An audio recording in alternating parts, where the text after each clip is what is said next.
The advice and opinions expressed by the host of Autism Live and her guests are meant solely as suggestion and should not be in any way construed as child-specific advice. The Center for Autism and Related Disorders advises working with a board-certified behavior analyst who has experience with autism before starting any intensive behavioral intervention. Any choices you make in determining your child's treatment are completely at your own discretion.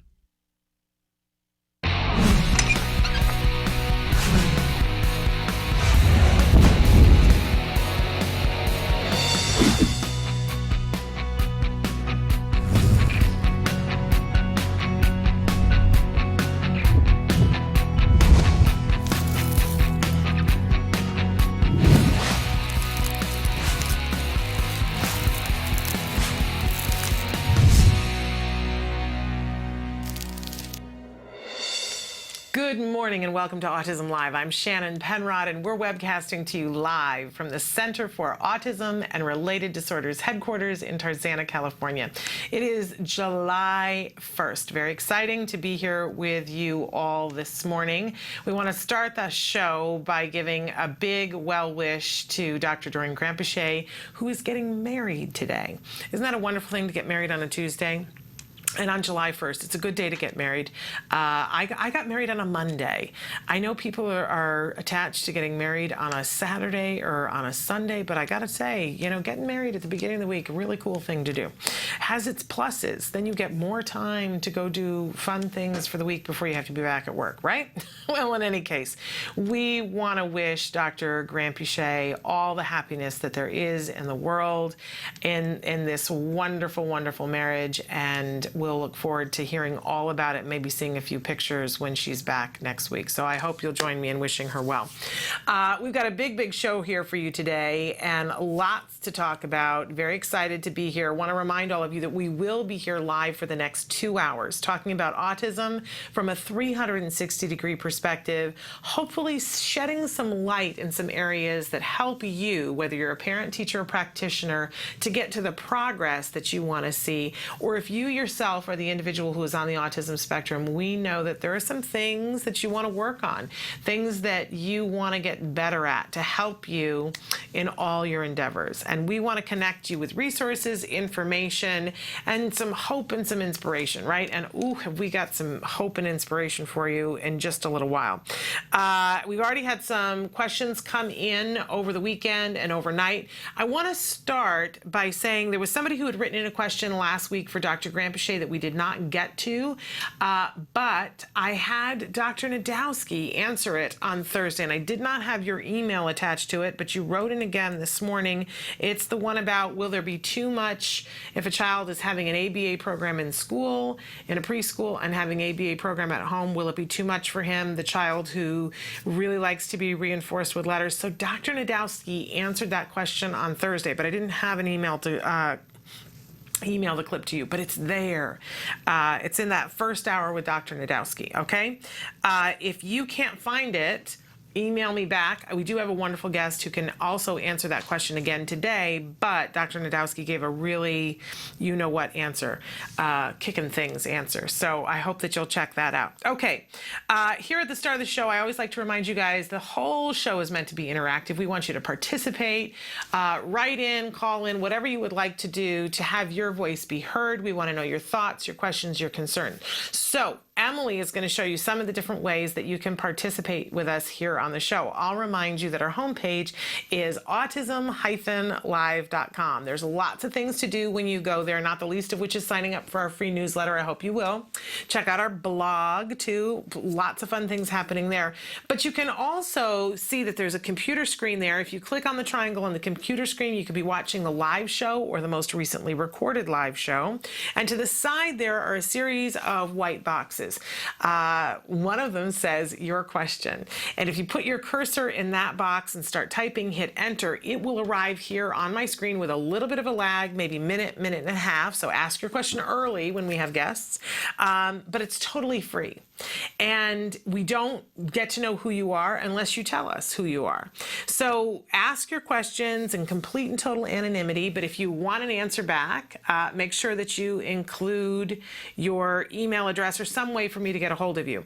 I will tell you that they come in chunks, and sometimes your little box gives you a limit of how many letters you can use, or sometimes you write something and then you push send and it comes in, and then you think, oh, you know what, I wanted to add something to that, but in the meantime somebody else has added something. So make sure that if you're sending something that goes with something else, that you identify so that I can see which block goes with which block. Because, you know, I always say I gave up mind reading to be an autism mom.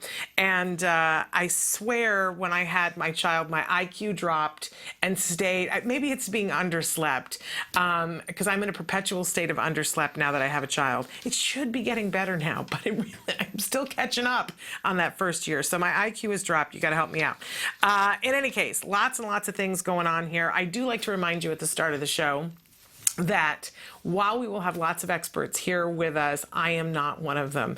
I am a parent. As I just mentioned, my son was diagnosed with autism when he was 2.5, and he is just growing. I swear he grew 3 inches last week. He turned 11 2 weeks ago. And the truth of the matter is that when my son was first diagnosed, I didn't know what I was doing, where I was going, or where we were going to end up. Like so many people out there, I felt like I was an island and that I was completely by myself. On this journey, I have learned that I am so very blessed to have so many of you with me, and I'm there with you.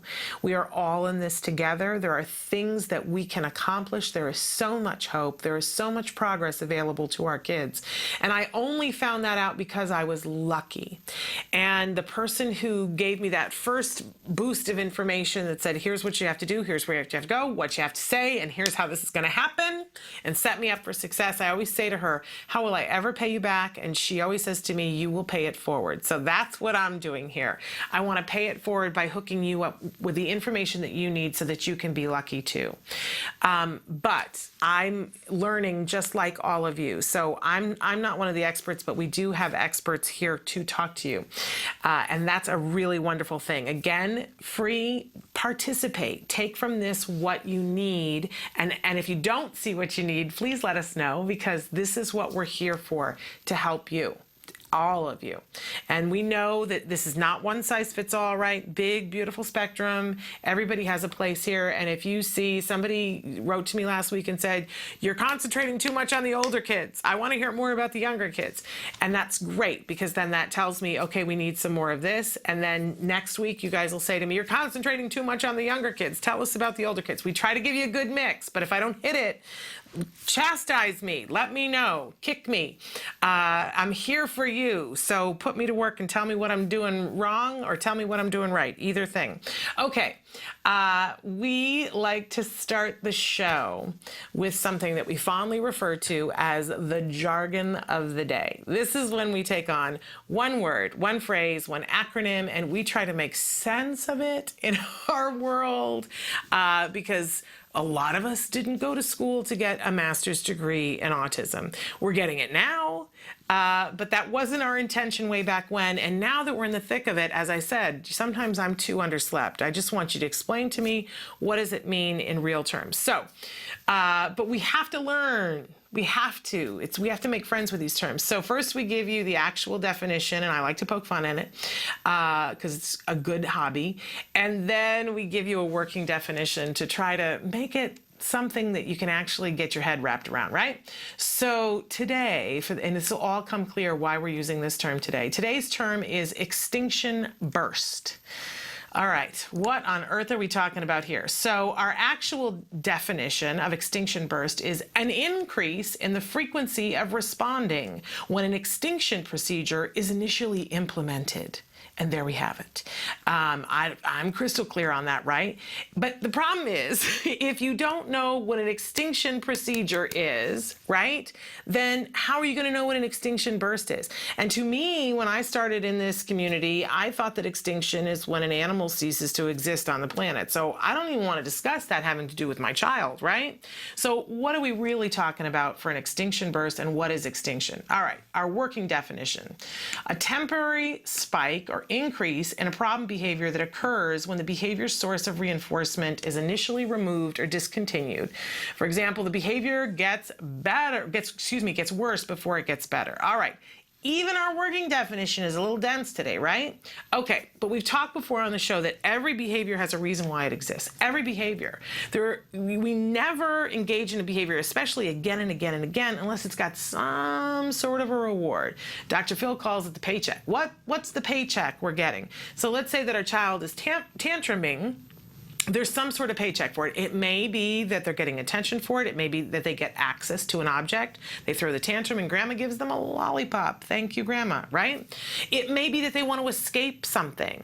Maybe you ask them to pick up their toys and they don't want to do that, so they throw a tantrum, and they've gotten, now you're dealing with the tantrum and they've gotten out of picking up the toys, right? Lots of different reasons why our kids will engage in different behaviors. So sometimes we use a procedure called extinction, where we try to cut the behavior. First, we have to figure out what the function of the behavior is, right? What's the paycheck? And we don't want to guess about that. But once we have figured out through a series of different processes, if you will, what the function of the behavior is, then we want to cut the behavior off from its food supply, whatever that reward is. So if the child throws the tantrum because grandma gives them the lollipop, we have to sit down and have a discussion with grandma and say, no more lollipop for the tantrum. Otherwise, why on earth would he stop, right? So grandma starts to understand, oh gosh, well, of course, that makes a certain amount of sense. I didn't think about it. Of course, if I give him a lollipop every time he tantrums, he's going to throw more tantrums, not less tantrums. So we, ask grandma to sit in the corner, the tantrum starts, and she starts to move. We go, we're not doing that, right? So this is the process of extinction, cutting off the behavior from the food supply. Great. But you would think, right, that it's going to happen instantaneously. We say grandma doesn't give the lollipop, and now the child is going to stop having the tantrum right now. Except that doesn't really make sense, does it? What usually happens is that the child's going to tantrum twice as hard, because he goes, this worked before, so I'm going to throw the biggest hissy fit that I've ever had because something's wrong. I understand my world, and when I throw a tantrum, grandma gives me a lollipop. Grandma must not be paying attention, so I'll throw an even bigger hissy fit. And grandma wants to give in, but we tie her to the chair and say, don't do it. Don't do it, and we wait it out. That burst of, I'm gonna try that much harder, that's an extinction burst. And it feels horrible when you're the parent, and when you're the practitioner, it feels horrible because oh no, it's worse than it was before. But the truth of the matter is, if we understand what an extinction burst is, it's like the last gasp, the last attempt of the behavior to get what it needs before it dies forever. The one thing I learned as a parent is that when you see that extinction burst, to look at it and go, oh my gosh, that means we got it right. We know for sure that the function of this behavior was this, and that's why he's losing his mind right now, but this is probably the last time he's going to do that. And then that behavior is going to go in a locked cabinet, never to be seen again. So inside you start doing a little, your child is completely losing it and freaking out, but you're like, this is it. This is the last time we're going to have this behavior. It's the only thing that keeps you sane in the moment because it's not pretty. Extinction bursts are rarely pretty. We put this in here because the idea of the burst, right? We're celebrating the 4th of July here in the United States this week, but also it looks like some fireworks sometimes when you see this behavior. But the most important thing about an extinction burst is that we plan for it. That if we put a behavior on extinction, we know to be looking for the extinction burst, and maybe that's not the week that we get on an airplane and go someplace for a 12-hour trip, right? Maybe that's not the week that we invite our in-laws over to stay for the weekend, right? We plan ahead for it, and we do not, whatever we do, give in to the extinction burst. If we do, then what we have taught the child is you have to work that much harder to get it, but you will. And then the next extinction burst will be epic. So we have to stand in our, like that crazy moment where it's like, oh, I don't know if I'm going to make it through this. Sometimes it really is helpful to have somebody else there talking you through it, saying, just be strong. Don't give in to it. We're cutting off the blood supply to this behavior. But extinction bursts, they will happen, and they are a good sign that progress is just around the corner and life's about to get sweeter. You just got to hang on through the hurricane. All right. We always like to start with a question of the day for you. We enjoy it when you guys answer the question on Facebook, and I really love it when you guys talk to each other on Facebook. I can't even tell you how happy and excited I get when you support each other on Facebook. So our question for you today is, what sensory issues do you or your family have with 4th of July? And I think it's really important that we note that it is not just our kids on the autism spectrum that have sensory issues. Aunt Martha sometimes has sensory issues. Usually in a holiday, when things start to degrade, it's because somebody's got a sensory issue, right? And it's not always the kid on the autism spectrum. So, what are the issues that you have? Because we're going to have some time a little bit later on in the hour to talk about how we can, just some quick tips for how we can head these things off at the pass, what we can do to make sure that everybody has a good time and doesn't get to overload, okay? So write those in on Facebook, and I'd love to hear your tips as well about how you guys deal with sensory. And for all holidays are sensory nightmares, right? Every single one of them has different components, and the 4th of July is no different. There's a lot of noise and sunshine and a couple of other things. So let's talk about that a little bit later on in the hour. I'll look forward to your responses. We also always like to have a topic, an overreaching topic for the entire week, although this week is only today. So this is the only live show that we're doing today, this week. But our topic for today is surviving those sensory issues. How are we going to do that? If we think about it beforehand and take a couple of small steps that sometimes seem ridiculous, we set ourselves up for success. Or we can fail to take those small steps and set ourselves up for failure. It happens to all of us. And I'm sure that in some, what I'm hoping for is that in some ways I'll set myself up for success. And in the ways that I don't get it right, I'm not going to beat myself up, but I'm just going to note those for next year and go, okay, what could I have done? Because we're going to have some successes and we're going to have some less than perfect moments, right? That's what the holidays are about. We try to keep a sense of humor and learn, if possible. Okay, speaking of having a sense of humor and learning, let's talk about the different guests that we're going to have on this show. I'm so excited today. We have a fabulous guest. Mike Porath is going to be with us from The Mighty. If you guys have not, I know I talked about this the other day on the show. If you have not checked out The Mighty, you need to, and you need to today. I know there have been so many stories in the press that have just been devastating in the last couple of days. And when that happens, we need to face realities, right? But you also need to take a little bit of a vacation from it. And you can watch cat videos. There's nothing wrong with cat videos. Cat videos are wonderful. But personally, what I want to see are stories when people overcome, stories when people have challenges like so many of us do. And maybe their challenge isn't the same as ours, it's something else, but they overcome. They get to a place where they find the sweet spot, the blessing of, this is my life. I wouldn't change it any other way. And this is how I got here. This is exactly what The Mighty is.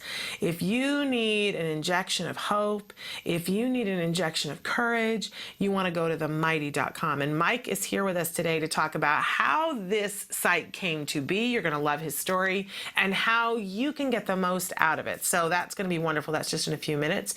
We have the amazing Sienna Greener-Wooten, who is going to be with us towards the end of the show. She is, oh gosh, I just don't even know how to describe. When my son was going through therapy, when you're at the Center for Autism and Related Disorders, you have a case manager and then you have a supervisor over them for the entire site. And that is what Sienna was, the supervisor over the entire site. And I always used to say, all good things come from Sienna Greener-Wooten. And so I both revere and fear her at times because she always wanted to be on Sienna's good side because she knew so much. And you wanted to be in her good graces to learn everything that she had to tell you. She's going to be with us today answering your questions. That'll be the last half hour of the show. And then as I mentioned in the middle there, we're going to be talking about some practical tips for setting ourselves up for as many successes for the 4th of July as we possibly can. And of course, for those of you in other countries, I know you have a lot of summer holidays that are coming up, different days, perhaps different than the 4th of July.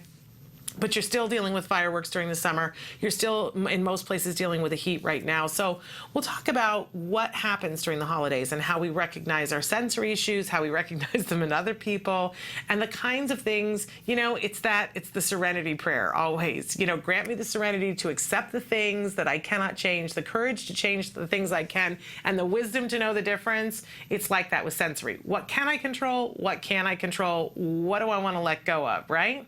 So we'll be talking about all of that in just a little while. But first, we're going to take a short break.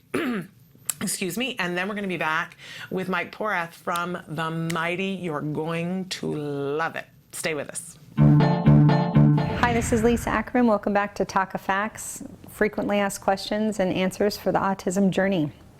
Now, this one is specifically for teens and adults with autism.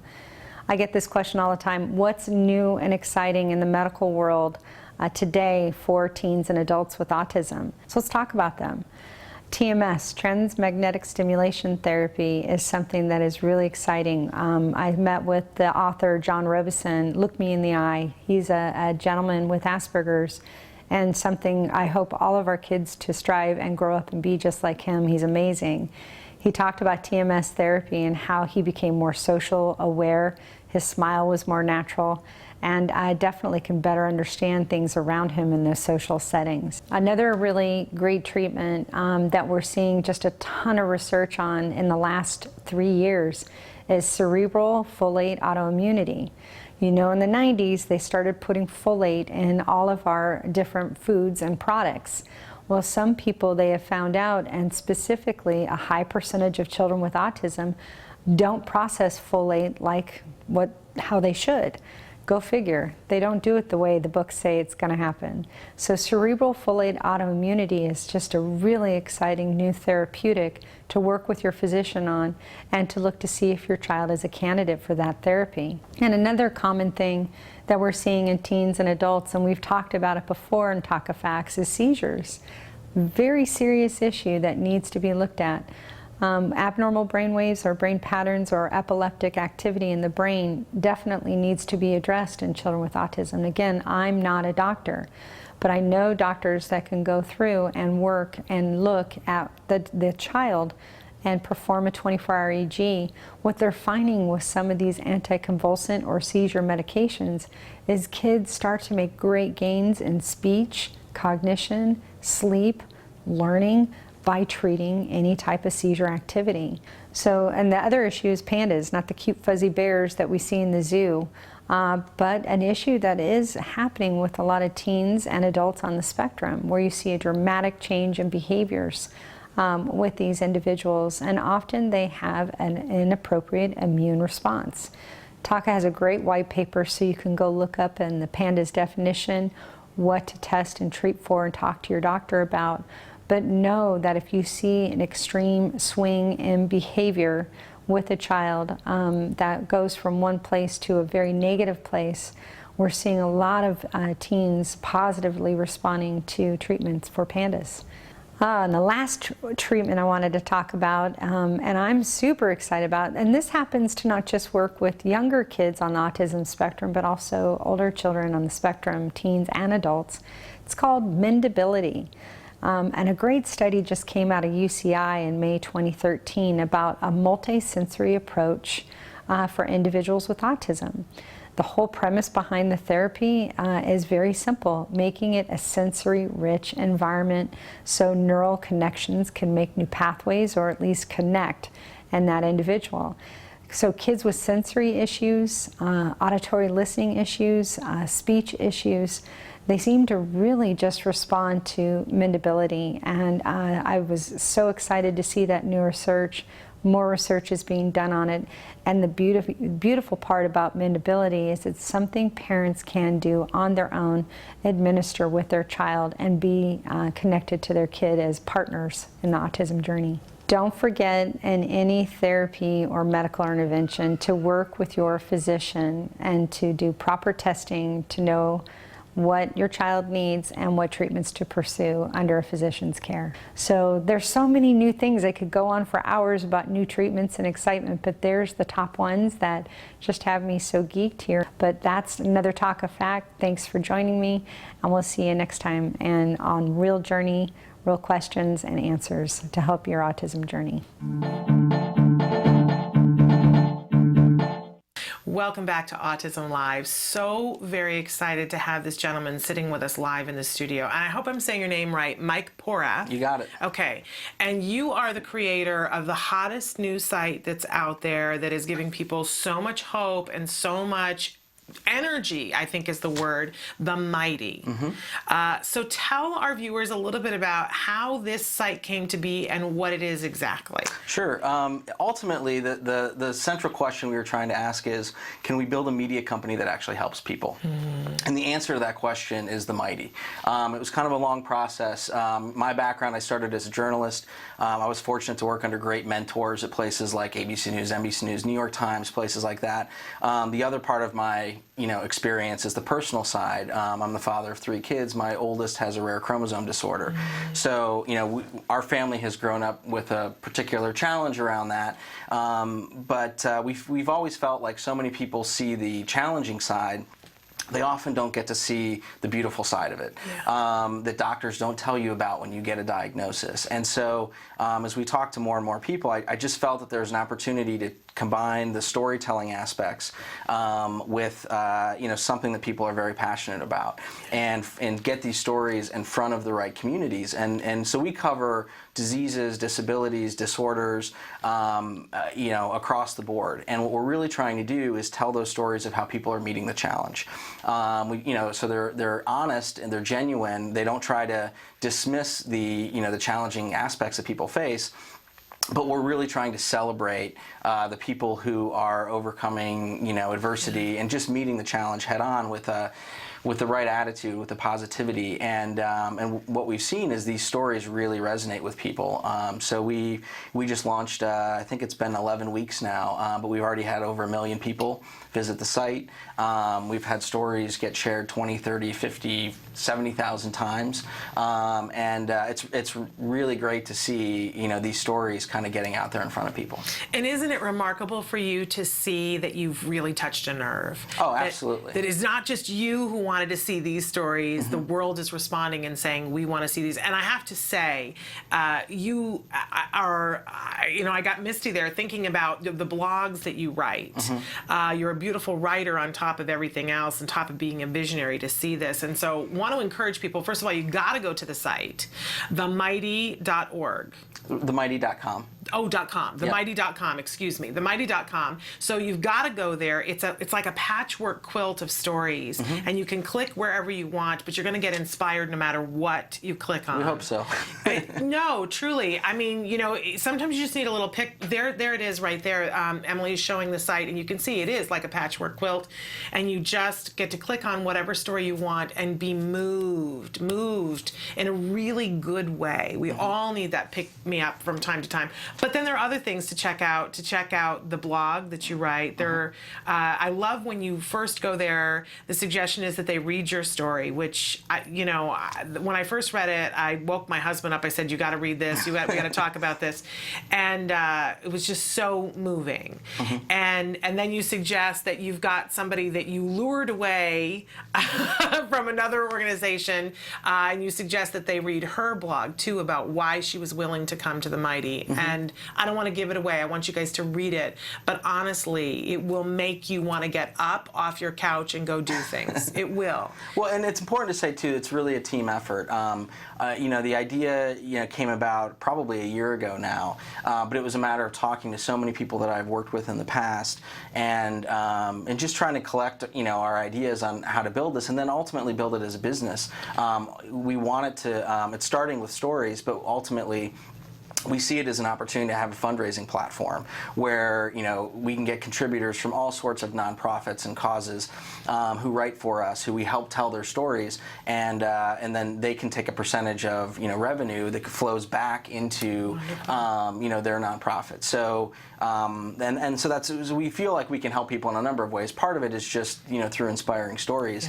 we look at it from an aspect of, people read stories all day long, every day. So many of those are throwaway stories. There's stories that, you waste five minutes on this or 10 minutes on that. We really try to put together what we call takeaway stories, where they're still with you the next day. There's a piece of you that, has been moved by something. And so putting that, so inspiration is part of it.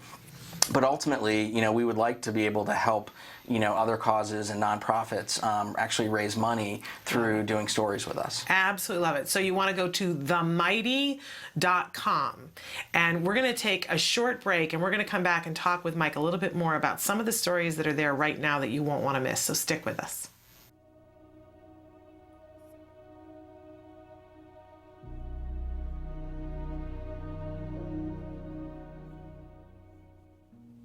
Hello, activists. I've been sharing with you my 10 steps of empowerment for parents of children with autism.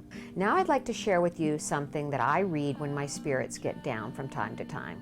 It's called Anyway. People are unreasonable, illogical, and self-centered. Love them anyway. If you do good, people will accuse you of selfish, ulterior motives. Do good anyway. If you are successful, you will win false and true enemies. Succeed anyway. The good you do will be forgotten tomorrow. Do good anyway. Honesty and frankness make you vulnerable. Be honest and frank anyway. When you spend years building, it may be destroyed overnight. Build anyway. People really need help, but may attack you if you help them. Help people anyway. Give the world the best you've got, and you'll get kicked in the teeth. Give the world the best you've got anyway. That's not from some self-help guru. That's from a sign hanging on the wall of the children's home in Calcutta, where Mother Teresa ministered to the poorest of the poor. I'd like to say that the world of autism can be a very challenging and daunting one. But do the best you can to live in it and love in it to the fullest. Live it anyway. Welcome back to Autism Live. Our very special guest with us in the studio right now is Mike Porath from themighty.com, a really amazing site that you guys have got to check out. It's, as I said, a patchwork quilt of stories, and you are quite the storyteller. I just congratulate you on that. And we all, I love to hear stories, and I love to hear stories that are inspirational and hopeful and people overcoming challenges, and that's what this is. And you don't center on just one thing. It's not like you're going to, not that there's anything wrong with a page that tells stories just about hope with autism, right? That's a great thing. Or a page that just tells stories of hope with cancer, but this is a page that tells all the stories, equal opportunity. Yeah, the site overall, yes. We wanted to touch on, anybody who's meeting that challenge around whatever particular disability or disorder that they're affected by or they identify with. And so you can go to certain sections and read through particular, disabilities or whatnot. But ultimately, we feel like the emotional experience of going through any of these kinds of things, dealing with it at a family level or something like that, it rings true no matter what it is that you're facing. And so ultimately, we felt like we wanted to be able to touch on all of these different aspects that people have to deal with. Yeah, one of the first things that I saw when I was on a couple of weeks ago, there was a lovely photo montage of women who had breast cancer, and they had been bold enough to take pictures after their surgery. And as a mom of a child with autism, I just wanted to hug these women because I couldn't imagine, but I could sort of imagine some of the things that they had been through, and I just was so proud of them. It was a wonderful, uplifting moment for me. It's one of those moments when you realize, boy, everybody's got their bag of hammers, and people are doing okay with it. So you were talking just a few minutes ago about a story that we wanted to talk about that had been featured on the show. Sure, yeah, I thought, you'd we've been talking about autism, and so I thought, this was one of my favorite stories that have to deal with autism that we've done on the site, and it was about a woman named Rosie Barnes, who's a photographer based in London, and so she has a son who I believe is 11 now, was diagnosed, when he was 2 or 3 with autism, and she read through. Emily is showing it right now. She read through so much literature about autism, but she said she couldn't find her son in this literature. Ultimately, she started going through all the photos that she had taken, of him growing up, and started seeing that she started seeing autism in the photos, the point of view of autism, and so she started matching quotes of people that were affected by autism or people who are in the autism community, matching those quotes with some truly beautiful photos, and put together a book called Understanding Stanley, her son, and it's truly moving to go through and see these stark images matched with these quotes and about some aspect of autism, and it really gives you a different perspective on the disorder and the people facing that disorder, and so we're always trying to celebrate people like Rosie who have gone and done something really special, and she's actually raising funds to be able to get this book out far and wide, so we want to play a small part in helping her do that. What a wonderful thing. And the way you tell stories too is you tell them in lots of different ways. There are sometimes that it's a video, there's sometimes that we just saw in that one with a lot of photographs in them, so many different ways. So if there's a way that you like to be told a story, you're going to find it on this page. Yeah, I mean we have a lot of first-person accounts. Those typically are very emotional because it's someone writing about their particular experience. That could be of helping someone with Alzheimer's, helping someone with autism. It could be someone who's facing cancer head-on. It could be any number of things. But the first-person stories are truly moving and really do stick with you.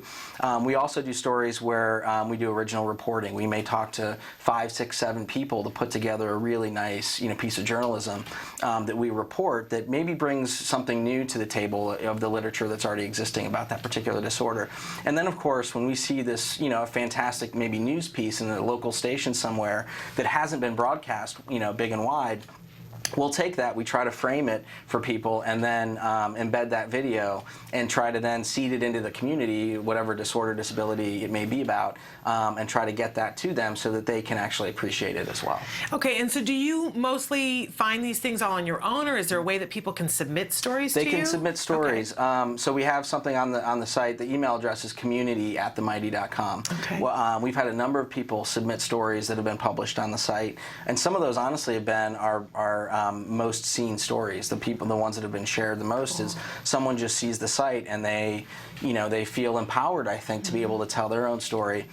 We publish that for them, and all of a sudden they see, wow, look at how many people are reading this. The comments are flowing in, and I think that it helps them. You become a little braver when you see how your story has resonated with other people.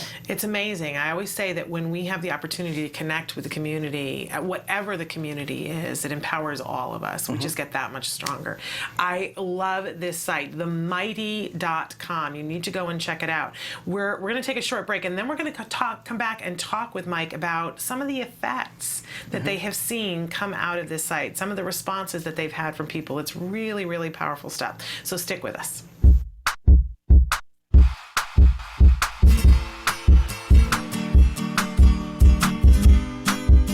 Hey guys, welcome back to Smarty. Today we're going to be making homemade glow-in-the-dark bouncy balls. So let's get started. The materials you'll be needing are 2 mixing bowls, something to stir with, measuring spoons, borax, cornstarch, water, glue, and glow paint and food coloring. So step 1, you're going to take one of your measuring bowls and you're going to measure out half a teaspoon of borax, 4 tablespoons of cornstarch, and 4 tablespoons of water.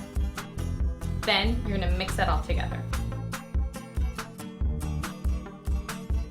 I'm going to set this aside. In another bowl, I'm going to mix my glue and my glow-in-the-dark paint and any food coloring I want to use to make it a special color.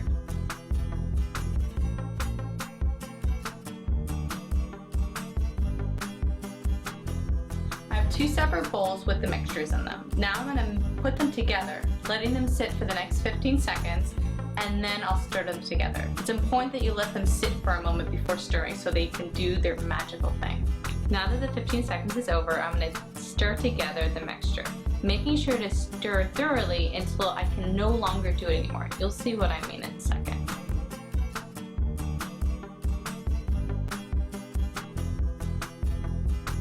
Now that I can no longer stir it, I'm going to start rolling around in my hands to make a ball. And voila, very own homemade bouncy ball. Woo!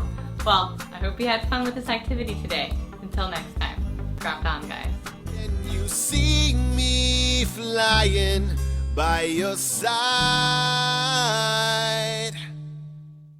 Welcome back to Autism Live. We're here right now with Mike Porath from themighty.com, a really incredible site that we want everybody to take a look at because I think it's just what the doctor ordered, quite honestly. A patchwork quilt of stories, and they all have the running theme that it's someone who's got some sort of a challenge, and yet they're finding their way through the challenge. We don't want to make people think that it's, you know, all hearts and flowers and roses and everybody's saying, woohoo, aren't I glad that I have a challenge, but it's people finding their way and finding the peace and the serenity and the acceptance and being able to move through that. It's almost therapeutic, I'm telling you. I said earlier, if you watch the news much at all, and this last week, I don't know why, it just seems like everything in the news. And sometimes you just need to take a little break from that. Now, some people watch cat videos, and there's nothing wrong with cat videos, but sometimes you just need some more inspiration, something to walk away with. The cat videos, like ice cream, it's, here, gone, and then it hasn't really changed anything. And these videos have the ability to change things. So we said during this segment that we were going to talk a little bit about some of people's reaction to. We were looking at Twitter, and somebody wrote, maybe the best site you've ever heard of on the interweb, thanks. And they hashtagged it time for a cry. Right? And I know I had sent you yesterday when we had Ed Asner with us last week. He had just a 1 minute little segment where he talked about being a dad, and I sent that off to you, and you sent me back a link to another article that you had written. And I said, oh, geez, warn me next time, because it was a too hanky, So there will be some of that. You will cry, but it's good cry. That cry that we all need to have from time to time. Yeah, we joked a little bit at the beginning because the team that that works on all this, we're on Skype all day long talking, and someone said our tagline should be, "We'll make you cry." And so the tagline is actually "Superheroes Among Us," because we're trying to celebrate these people, who have done so much and are facing difficult situations with a great attitude. But I mean, we like the fact that people are moved to tears with some of this. So maybe it should be the superheroes among us with a too hanky kicker is what it needs to be, is the second. but they say that that's good for us, that there's something about that cleanses everything. It's good for the hormones, I hear, to have a little happy cry every once in a while, a little emotional cry. Boy, if we didn't have Hallmark commercials, where would we be? We'd have to have the Mighty. So what kinds of things are people saying to you about this? We've gotten amazing feedback. We did not expect email to be flooded and people tweeting about us and all of that right off the bat, because we're just a little bit more than, we're not quite 3 months old yet. But the reaction has been fantastic. So we've heard a lot from individuals, some who have submitted their own stories, who you can tell just by them writing something about it or sending photos or video, it's empowering for themselves, right? And so that's been a great aspect, and we've been able to publish those stories and get them out far and wide. We almost work as a platform for people like that. But we've also, we have heard from a lot of nonprofit organizations who want to work with us and say, how can you help us tell stories, right? We know all these things. Most nonprofits, they want to drive awareness and they want to drive fundraising, and we feel like we can do, both of those things. And then we have heard from news organizations. So CBS News, Huffington Post, a number of organizations we are already partnering with. They love the stories that we're telling. They feel like they're important. they're newsworthy, and so they're helping us actually get our stories out, far and wide. So the reaction has really been tremendous, and so now we're trying to grow as quickly as we can, so we can get more stories out there for folks.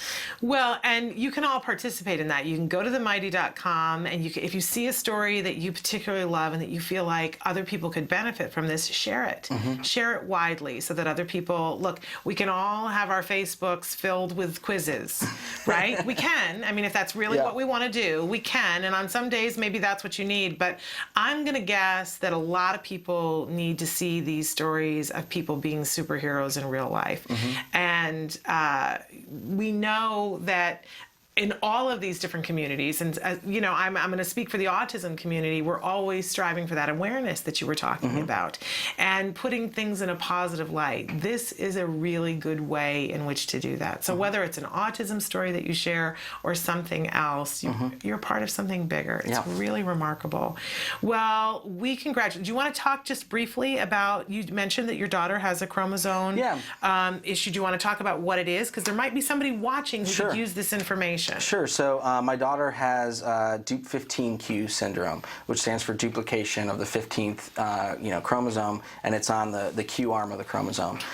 It's relatively rare, but not nearly as rare as doctors first thought. So we're part of an organization, my wife and I, our family, called the Dup15q Alliance.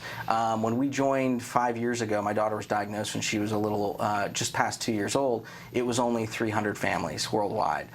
It's getting closer to about 1,000 families right now. But the truth is, they feel like doctors now, we've got a great scientific advisory board, they feel like there are thousands and thousands just in the U.S. that are undiagnosed. The main symptoms are, my daughter's autistic as well. That kind of goes hand in hand with the disorder.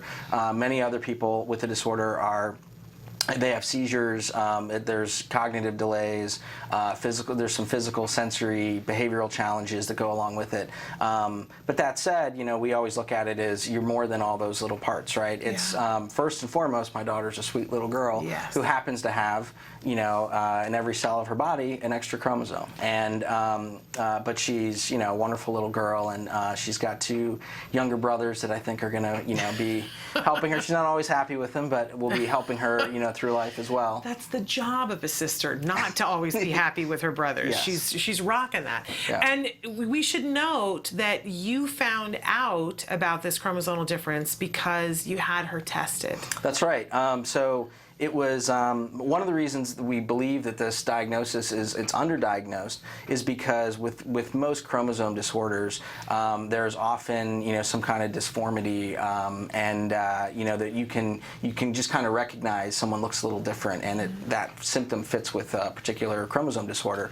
The kids with Dup15q syndrome look like the little Gerber baby. They're just sweet, beautiful little kids, and they don't have any kind of dysmorphia or anything like that. And so doctors often will just kind of put them in a bucket and say it's this kind of general undiagnosed thing. It's autism. It's something like that. And the truth is, when we went through and got genetic testing done, and through that they call it a FISH analysis, through that testing, we found out that that she had a chromosome that had been duplicated. The doctors really didn't know what that was. It wasn't until we had to meet with a team of geneticists to really understand what it was, because it was quite rare. And one of the reasons we started the Mighty was because we felt like we personally, my wife and I, learned far more about the diagnosis through other families than we did through doctors. I mean, doctors certainly have a place, and we hold them in high regard. But they just weren't very up to speed on what this diagnosis was or what this disorder was, because not a lot was known about it. When you've got hundreds of families who live with it every day, they can tell you far more about what they're kind of dealing with, what's helped, what hasn't helped. And it was really through that, when we look at healthcare, big picture, when you look at the websites out there, a WebMD or an Everyday Health, there's a lot of Wikipedia-like kind of information, which can be very helpful. But when you're looking at, caring for a child or a parent with some kind of, disorder, some family member, the stories of people who have been through that are sometimes far more helpful than just the dry information of what the medical condition is. Right. And so we saw a place where the Mighty can kind of fill that gap and really have stories about all these different aspects, people who are living with certain conditions or caring for people that live with those conditions, and telling the stories about them. And we think that can be really helpful. However you deal with it, whether you're an affected individual with something or whether you're the caretaker of somebody with a condition. We just felt like those stories could really help. Absolutely. Your story is so powerful in so many different ways for everybody looking for inspiration and hope to go to themighty.com, but also for families that are out there to understand how important it can be, how pivotal it can be to get that genetic testing if you can do it. There are more and more places that are doing genetic testing and at a lower price, so it's getting much more and some insurance companies will actually pay for it. Sure, now. Our insurance company did pay for it.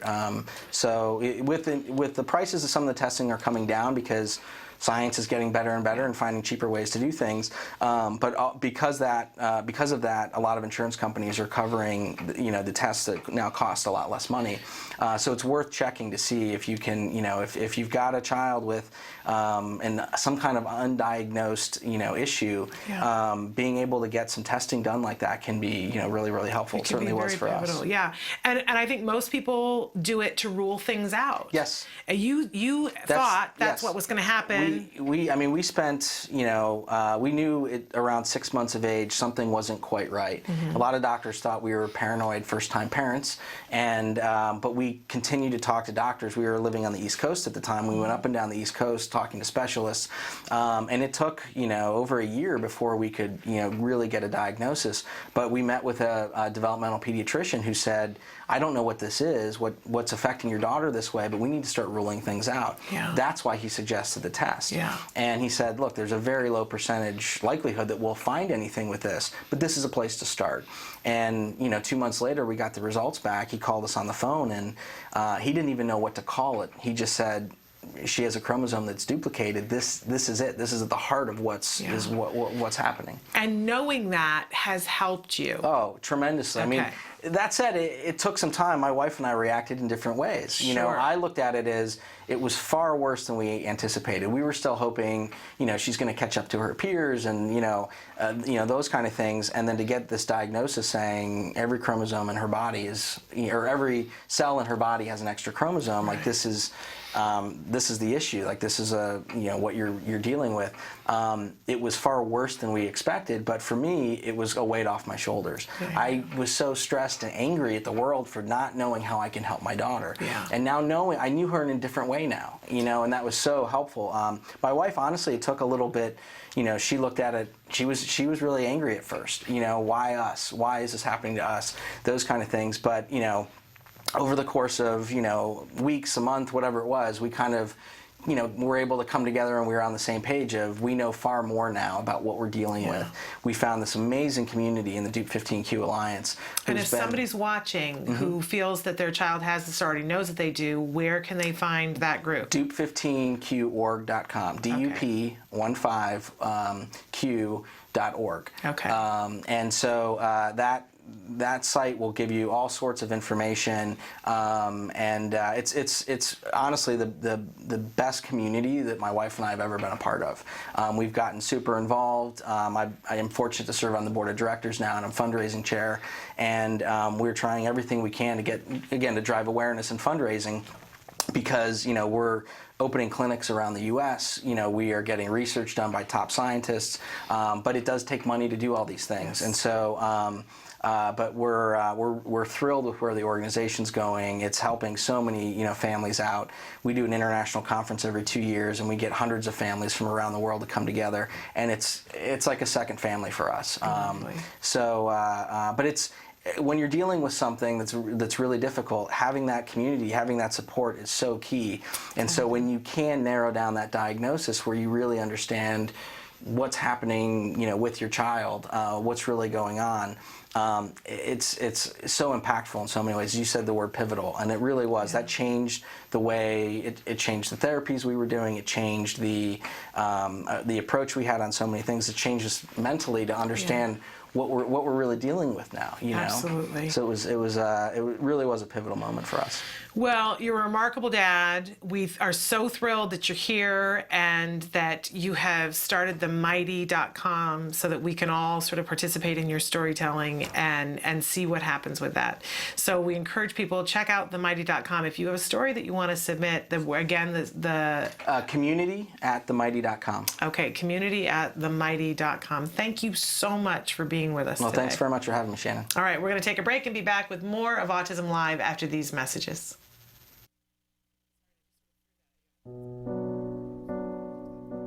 When you find out you're having a boy, you always think like, oh, he's going to play football, he's going to do this and that.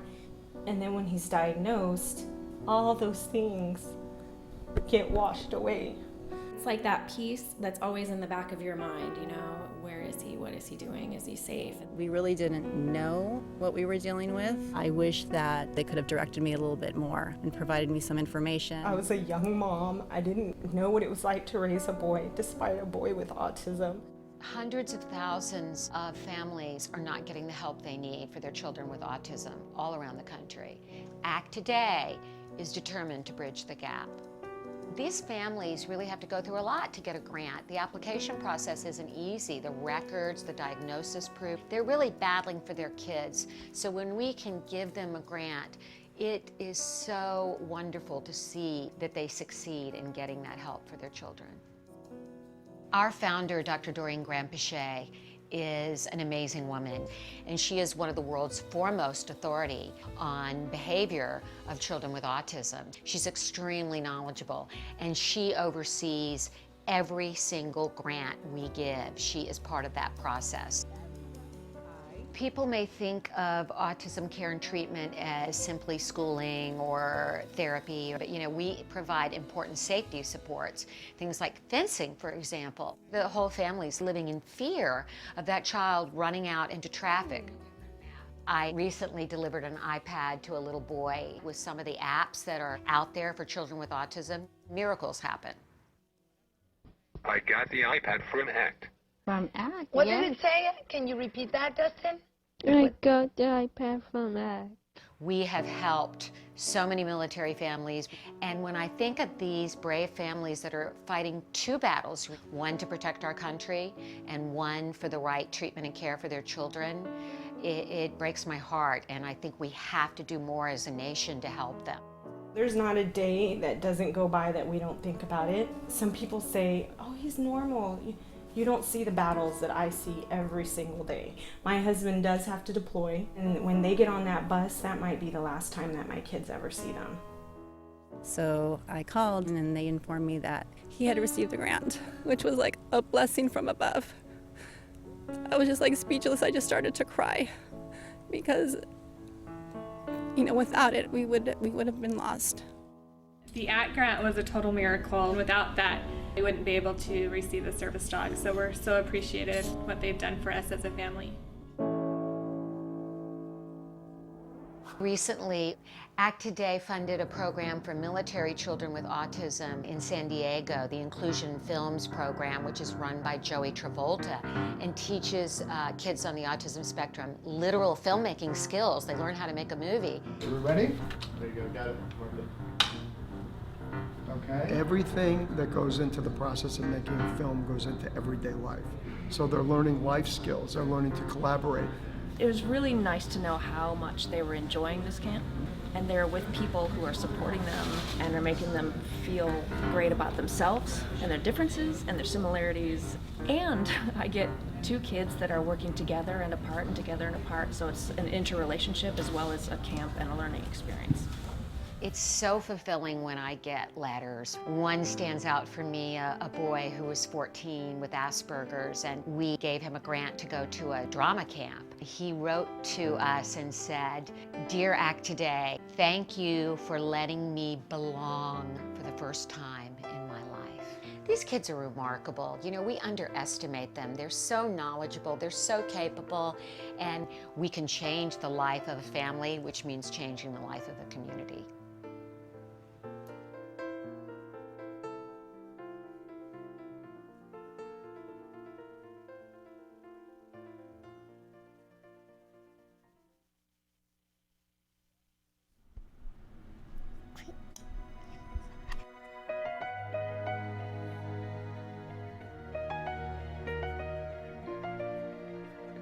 to other people who don't really get it, it's like, it's not a big deal. But it's like, yeah, we've been working on this for like 5 months.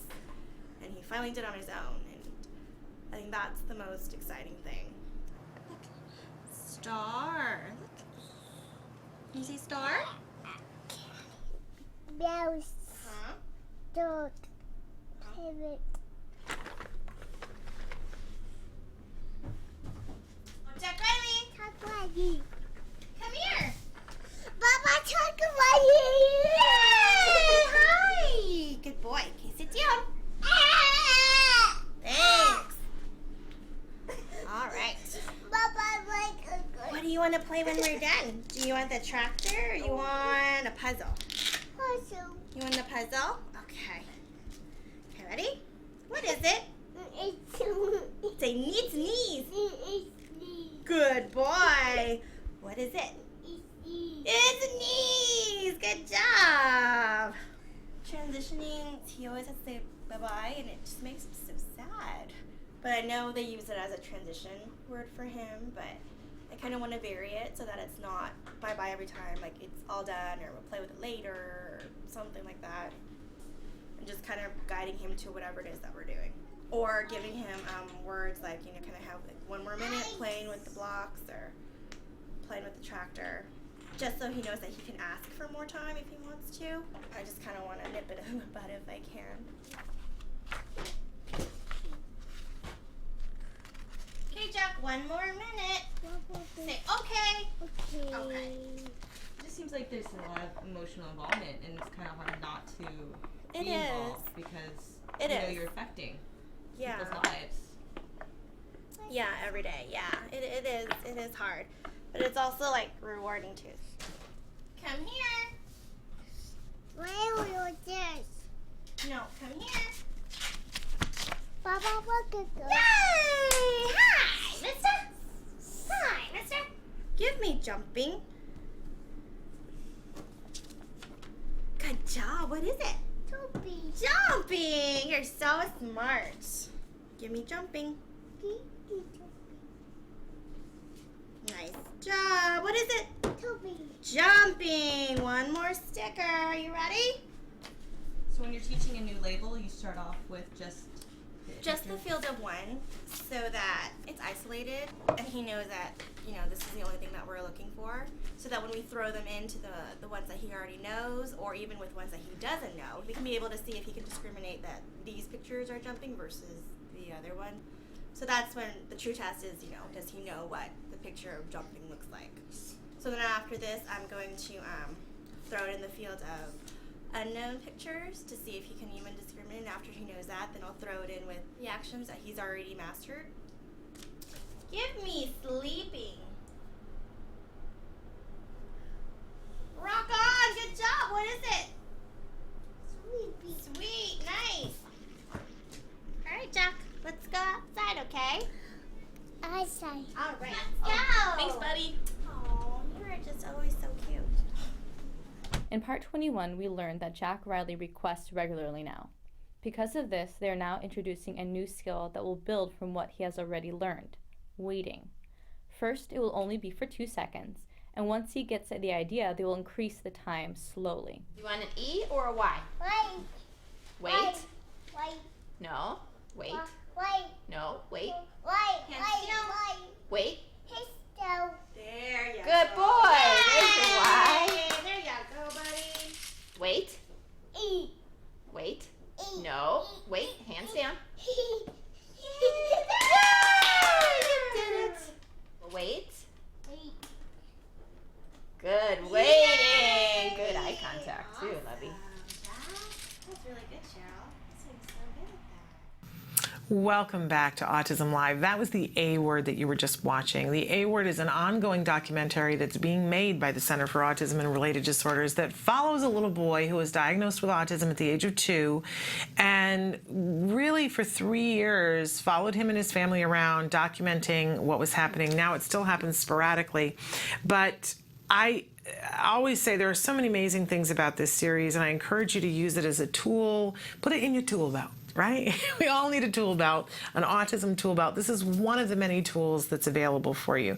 And there are so many different ways that this can be used as a tool to help you to understand the arc of autism, to help you to understand how they begin to teach one skill and how it builds to teaching other skills, how the parents deal with it, how they overcome the different aspects that come up because you got people in your home.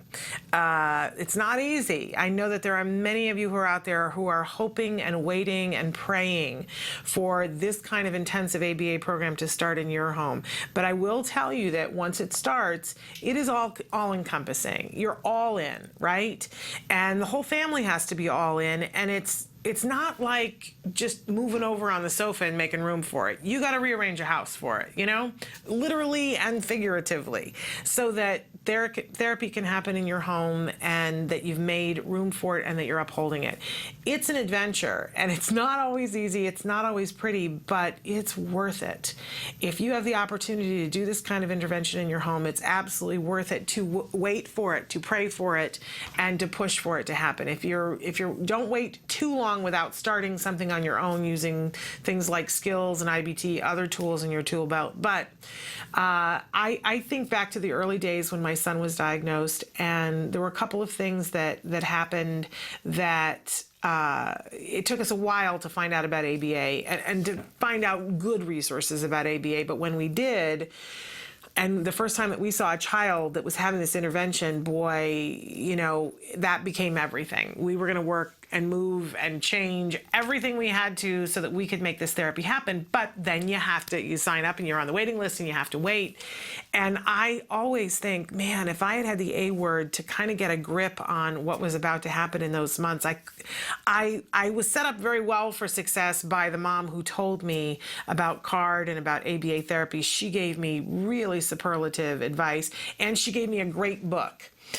She gave me the book A Real Boy by Christina Adams, and between those two things I had a glimmer of hope, but I wished I could just see what was going to happen and how it was going to work and how I needed to set up the space so that I could spend that time getting prepared. So I tell you, the A word is a wonderful tool for that, but it's also great for your in-laws. Show it to them and say, this is what we're doing, take a look. It's not easy, right?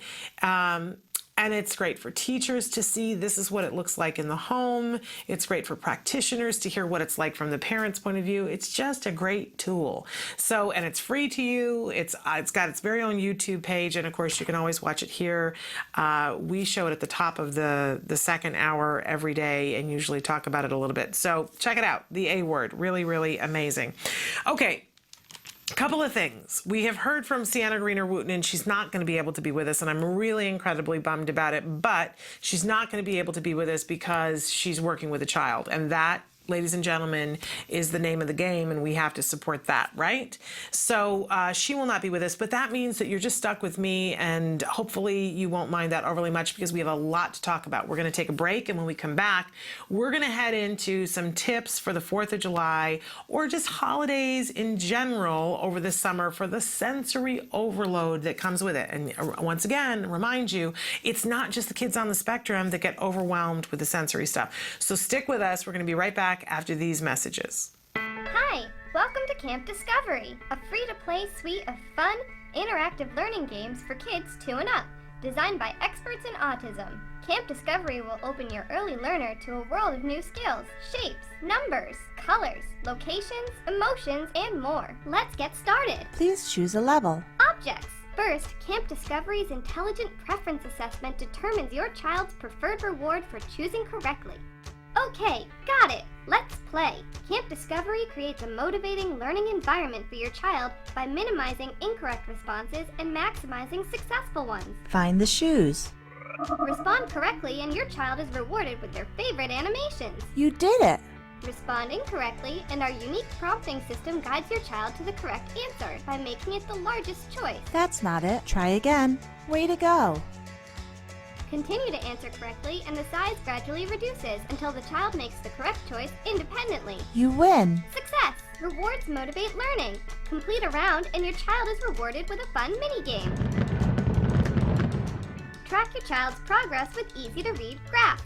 Multiple settings options allow you to customize Camp Discovery to your child's unique needs. All this in one single app, the Camp Discovery app, available for free on iTunes, Google Play, and Amazon Store. Welcome back to Autism Live. We're talking today because in just a few days here in the United States, it's the 4th of July, a big, big holiday here, a big sensory holiday. But which holiday isn't sensory, right? It just tends to grate on different things. So let's talk a little bit about identifying sensory issues first, because I don't know about you, but everybody in my family has sensory issues, and I didn't know that's what it was. I didn't know that's what it was called until they started identifying things with my son and saying, well, that's a sensory issue. So let's talk a little bit at first about what sensory issues are. And I'll talk for myself that there are certain things I can't handle. I just can't handle. And I'm sure that you have things that are like that too. They just might be different things. I have now, thanks to my son and his therapist, been able to identify these things in myself so that I can, before I get to critical mass, say something before I'm screaming. One of the biggest things I can't handle is that I do not have the ability to listen to two different things at the same time. Oh my goodness, I lose my mind entirely. I can't concentrate, and it's literally, it brings up feelings of panic for me. So for instance, my husband will be watching something on the TV, and we have our house set up. I wanted for the TV to be close enough to the kitchen that I can be cooking dinner and be a part of everything that's happening with the TV on. We're a very TV-centric family. My father, his career was in television. My husband's an actor. You know, we watch some TV, and I'm sure we shouldn't, but we do. And so the world revolves around the TV from time to time. So I want to be there. I want to be a part of all of it, right? And I can be listening to the TV, but if they start to have a conversation, I will frequently say to them, can somebody mute the TV during a commercial? Because you know the commercials are so much louder than everything else, so that I can be a part of the conversation, because I can't do both. I cannot.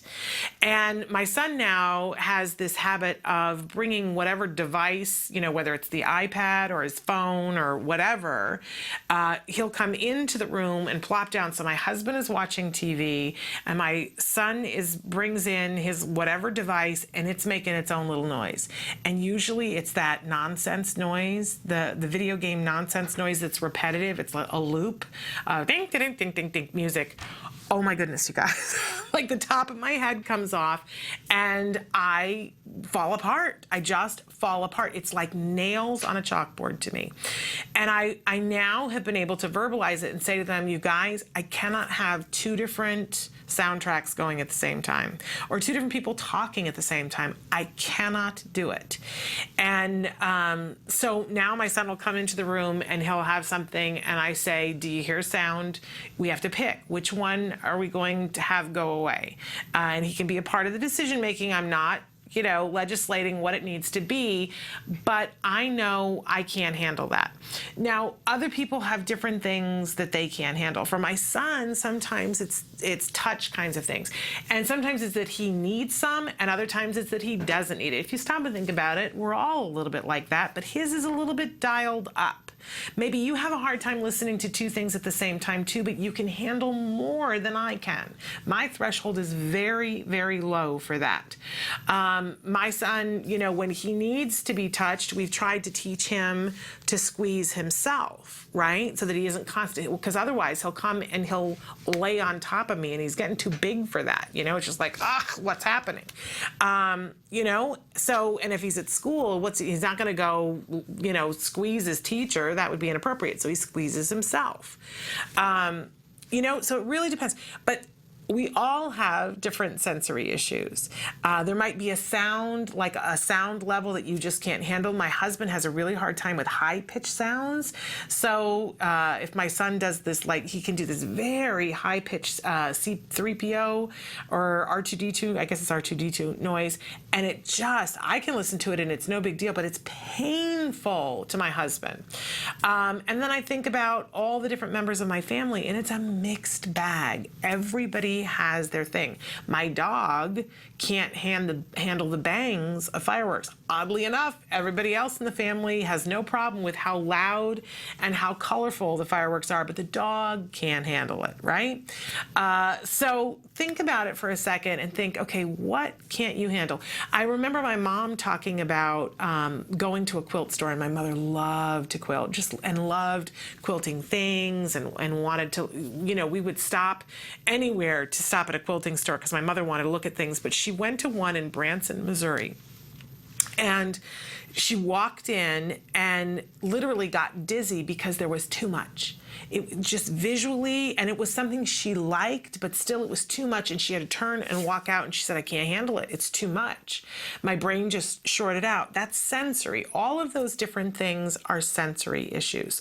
So stop and consider if we all are functioning on some level of sensory issue all the time, and if we don't try to gain some sort of understanding and control over it, it leaves us in a point where we're more likely to be on edge emotionally. For kids, it means they're more likely to have a meltdown. I saw a thing, in fact, this morning on Facebook where somebody had a picture and it said what it is, and it showed a pair of jeans with a tag that was made out of twill sticking up, and then below was a picture and said this is what it feels like, and it showed a cactus sticking up where the tag had been.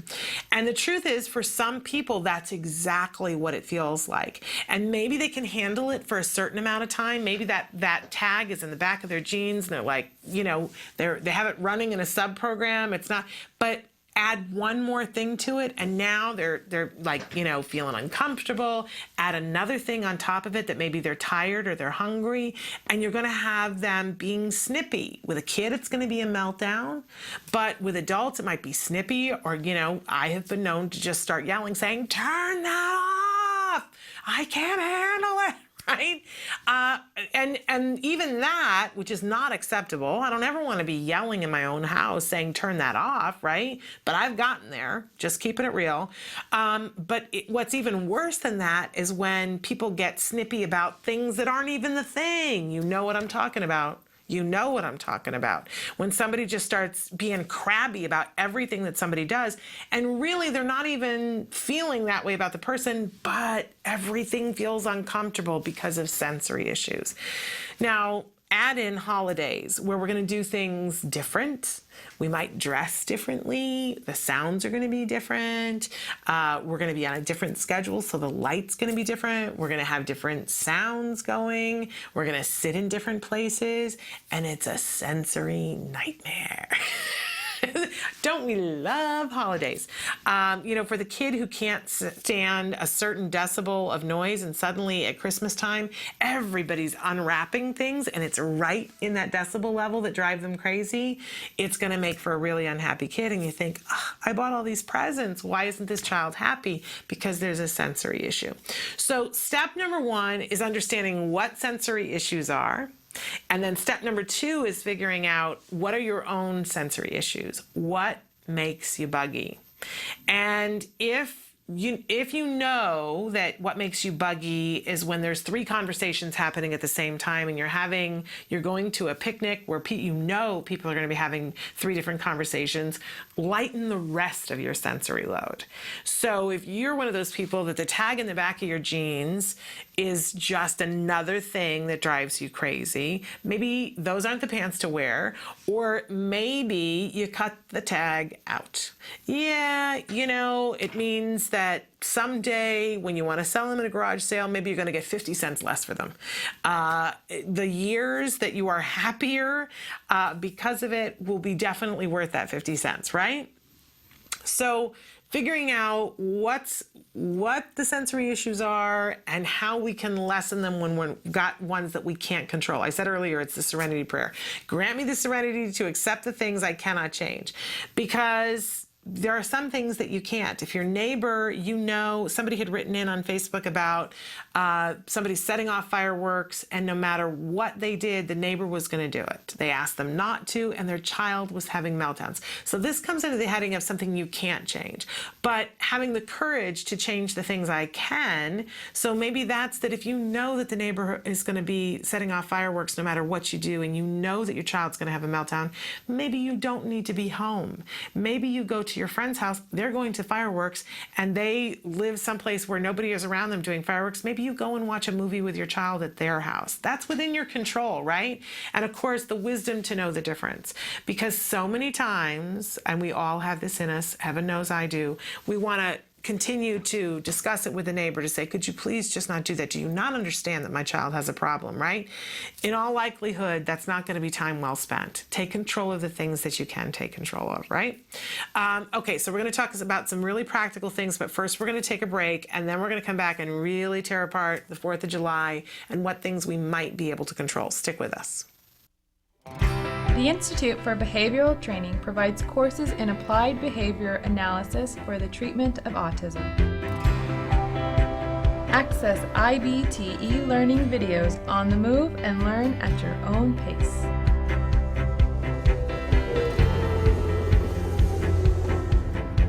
I'm going to talk a little bit about intensity of IBT e-learning makes any location your classroom on the go. So our objectives for today are to really learn what is autism and how is it diagnosed. Get professional guidance with IBT face-to-face training. IBT face-to-face training courses prepare you to effectively implement ABA-based interventions. Choose between small group and one-to-one instruction. Earn BCBA supervision hours via one-to-one video conferencing. So I had a chance to review your BIP today. You know what? It looked really good. You did a good job with it. IBT continuing education courses. Earn credit through webinars, conferences, article reviews, and e-learning videos. You can learn more at ibehavioraltraining.com. IBT, 360 degrees of ABA training. Welcome back. Before I continue on, I just want to make sure that somebody had written in, and I brought this up at the start of the show, but if you're watching, I want you to see that they wrote in a question for Dr. Doreen last week. We didn't get to it, and I can't even tell you how it wears on me when we don't get to questions, you guys. I feel horrible when we don't get to questions. So what I did was I had Dr. Adele Nadowski answer your question the very next day. So it's on Thursday's show. I'm talking to the mom who said, I sent in a question yesterday for Dr. Doreen. Unfortunately, was not answered. I would like if anyone else can give me an opinion about it. I know there's a lot of experts over there. Anyways, it was about my 4-year-old son who was accepted into an autism school, and they are all about ABA. He's also getting ABA at home starting next week. He'll be getting 18 hours of ABA at home for the summer, and he starts his summer program at his new school on July 7th from 9:15 to 2:45. I just want to know if it would be too much for him since he'll be getting ABA in school also. What do you guys think? I really value the opinion of all you guys. Also, he's a letter lover. Is it okay that when he's getting ABA, he always works for letters, different sizes and textures, but nonetheless letters? Thank you very much. So Dr. Nadowski answered that question it's on last Thursday's show. I will tell you that she thought that the letters for reinforcement was A-okay. Whatever we like, right? As long as it's not something harmful to us, reinforcement is reinforcement, and it's very personal. And if he loves letters, it's all good. And she said some very specific things about making sure that all the ABA is quality and that he's enjoying his time doing all those things. But honestly, that if it's good quality ABA, then more power to you. She cited some studies about the fact that getting more is better. So, but it has to be good quality ABA where they're working with him, giving him reinforcement for the things that he's doing. It's not always going to be easy, but the majority of the time he should be enjoying it. But do check out what Dr. Nadowski said on Thursday. I hope you're watching now. Okay, and somebody else wanted to know if there's a video or videos out there on Asperger's dating. And I want you to know that there are some things coming down the pike about that specifically, but also until then, you know who's got some fabulous videos about that is Alex Plank at wrongplanet.net. Has some wonderful videos about flirting and different issues having to do with dating. So I hope you'll check it out, wrongplanet.net. Or you can go on YouTube and put in Alex Plank and start with flirting, Alex Plank flirting, and you'll have access to some really great videos that have him and a licensed psychologist talking about it together. And Alex is on the spectrum with Asperger's, so should be very, very helpful to you. Okay, so before the break, I was talking a little bit about sensory issues over the holidays, and I said we talk specifically about 4th of July. Okay, so if you're like me, you have all these expectations that come from your childhood of, oh, this is what the 4th of July is going to be like. You know, we're going to have this wonderful picnic that will feature all these red, white, and blue things that will look like a Pinterest menu. And then we'll laze around a pool for a little while, and then we'll go to fireworks, and everything will be wonderful. And in my idyllic childhood memory, you know, you only see the good things for your childhood, right? And you don't have the memory unless somebody reminds you. You know, we always had sparklers, and that's because we watched fireworks, but we didn't set off fireworks, but we had sparklers that we would run around. Okay, sparklers, sensory nightmare. If you absolutely must do sparklers, like it's just your child loves it, and check to make sure that your child does love it and that it's age appropriate and skill level appropriate for them. Because do you know that hundreds of children go to the emergency room every holiday season with burns from sparklers and worse because the kids fall on them? I have to tell you, they're just not my favorite thing. I have a wonderful childhood memory of them, but they're not really particularly safe. But if you absolutely have to, I was supposed to have drunk all my water by now so that I could demonstrate for you. We'll come back to it. But you know those red Solo cups? Take one of those red, if you absolutely have to do a sparkler thing, take the red Solo cup, poke the sparkler through the top of it, have the child hold the bottom of the sparkler thing with the cup over their hand so they're not going to get the burns on their hand.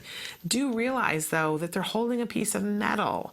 Like you might even want to give them a pot holder to hold that thing underneath the cup as well, because metal conducts heat, which means it gets hot, that little thing on our precious baby's hands. So I hope you rethink the sprinkler thing, but if you must do it, use some precaution and always have a glass of water so that when it gets really hot and the child's done having the fun and crying now, that there's a place to put the thing out and to get your child's hand in water immediately, and even keep some aloe vera around to stop the burn from happening. Because you know, once skin gets burned, it will continue to cook a little bit until you get it good and cold, and aloe vera can really help with that. But again, I encourage you to let the sparkler memory go. Just let it go, let it go. But in terms of, let's talk first about the food.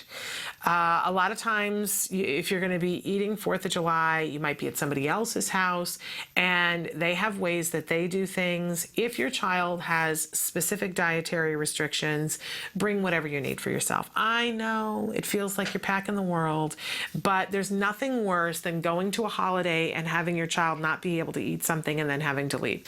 Pack ahead, pack something the night before so that you're not stressing yourself out the day of, but pack their very own food. Yes, people are going to say, what's he eating? You know what? That's one of those things to let go of. If you want to, one of the things that I've done sometimes is take whatever dish that my son can have and bring enough for everyone. And then I bring 2 or 3 dishes and I just spoon up those things onto his plate, and nobody really notices then if it's a big deal to you. Other times, I got to be honest with you, I just don't care. And most of our friends know by now my kid eats different, and they've gotten over it. And for those who haven't, I just don't care. In the realm of how many things can you handle, I just don't have disk space for that anymore. And I encourage you to not have disk space for that, right? Because if that's what somebody wants to focus on for their 4th of July, maybe that's their sensory issue, and we're going to let them have it, right? Just let them have it.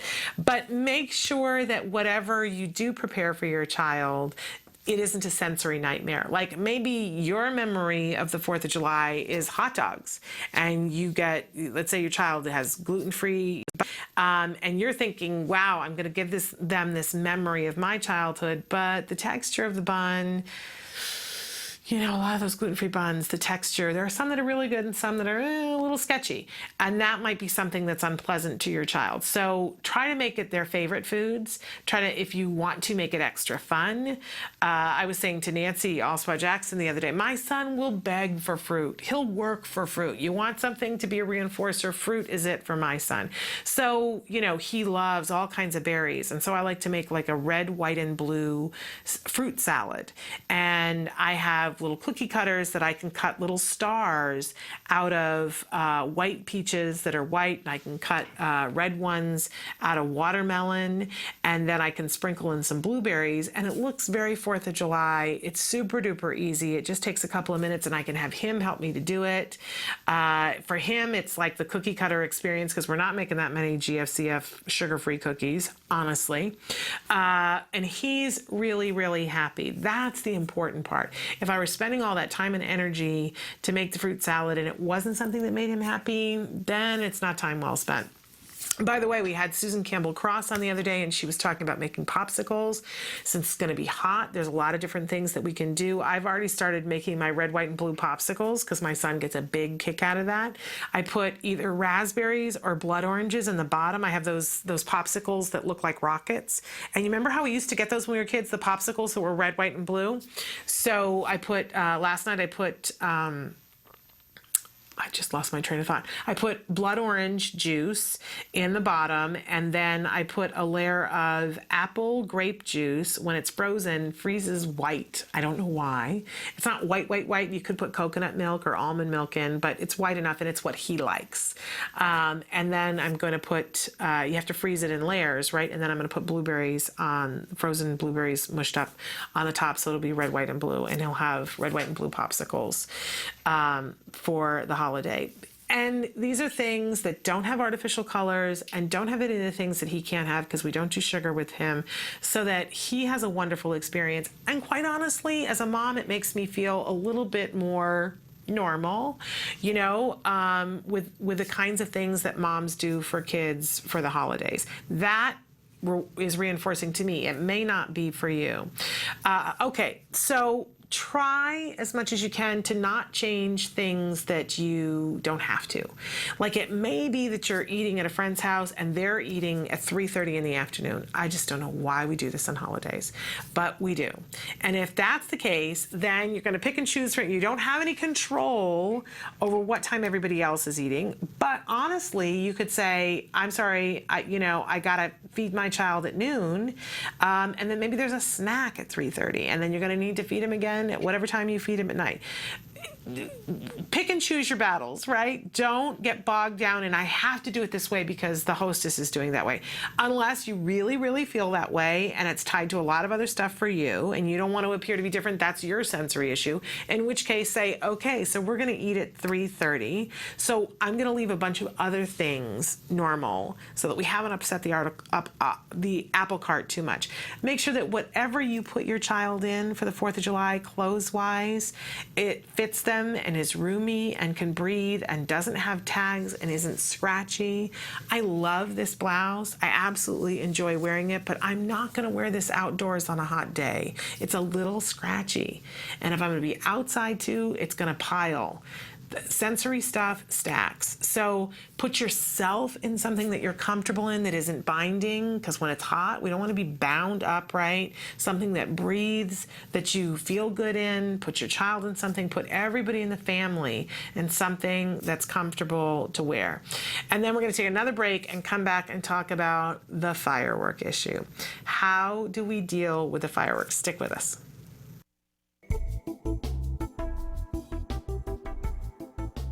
Skills is an online program that provides assessment, curriculum, positive behavior support planning for challenging behavior, and progress tracking, and it does this all in one place. The skills assessment and curriculum addresses 8 areas of development, which even includes advanced higher level areas such as executive functions and cognition, which pretty much makes skills the only ABA-based set of curricula for teaching more complex skills, things like problem solving, planning, self-management, perspective taking, and even inferring and predicting others' private events. Skills is a 4-step system. Step 1 is to add the child to your account. Step 2 is to start assessment. The skills assessment is the only ABA-based assessment with psychometric research demonstrating the language subscale to have excellent reliability. Every area of human functioning and typical child development from infancy to adolescence was researched, making the skills assessment the most comprehensive of its kind in the world, and we're quite proud of that.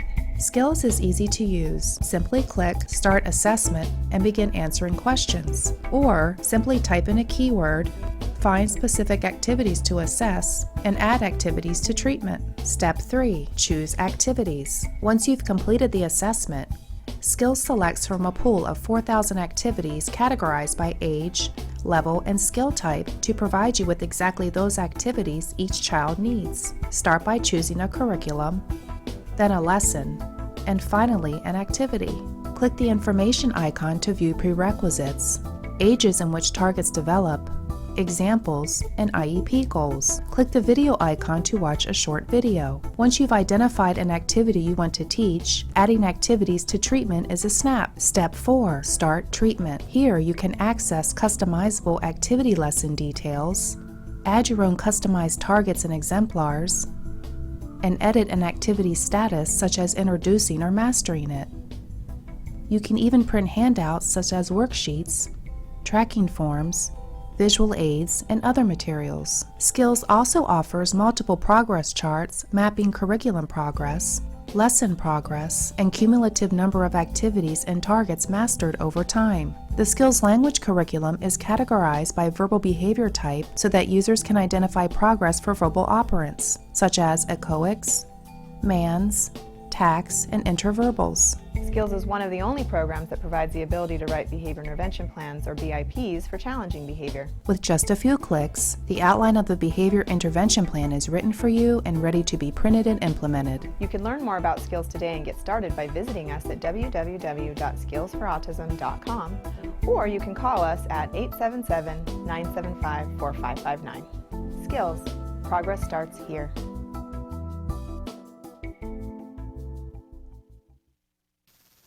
Welcome back to Autism Live. We're talking about sensory issues for the 4th of July and other holidays.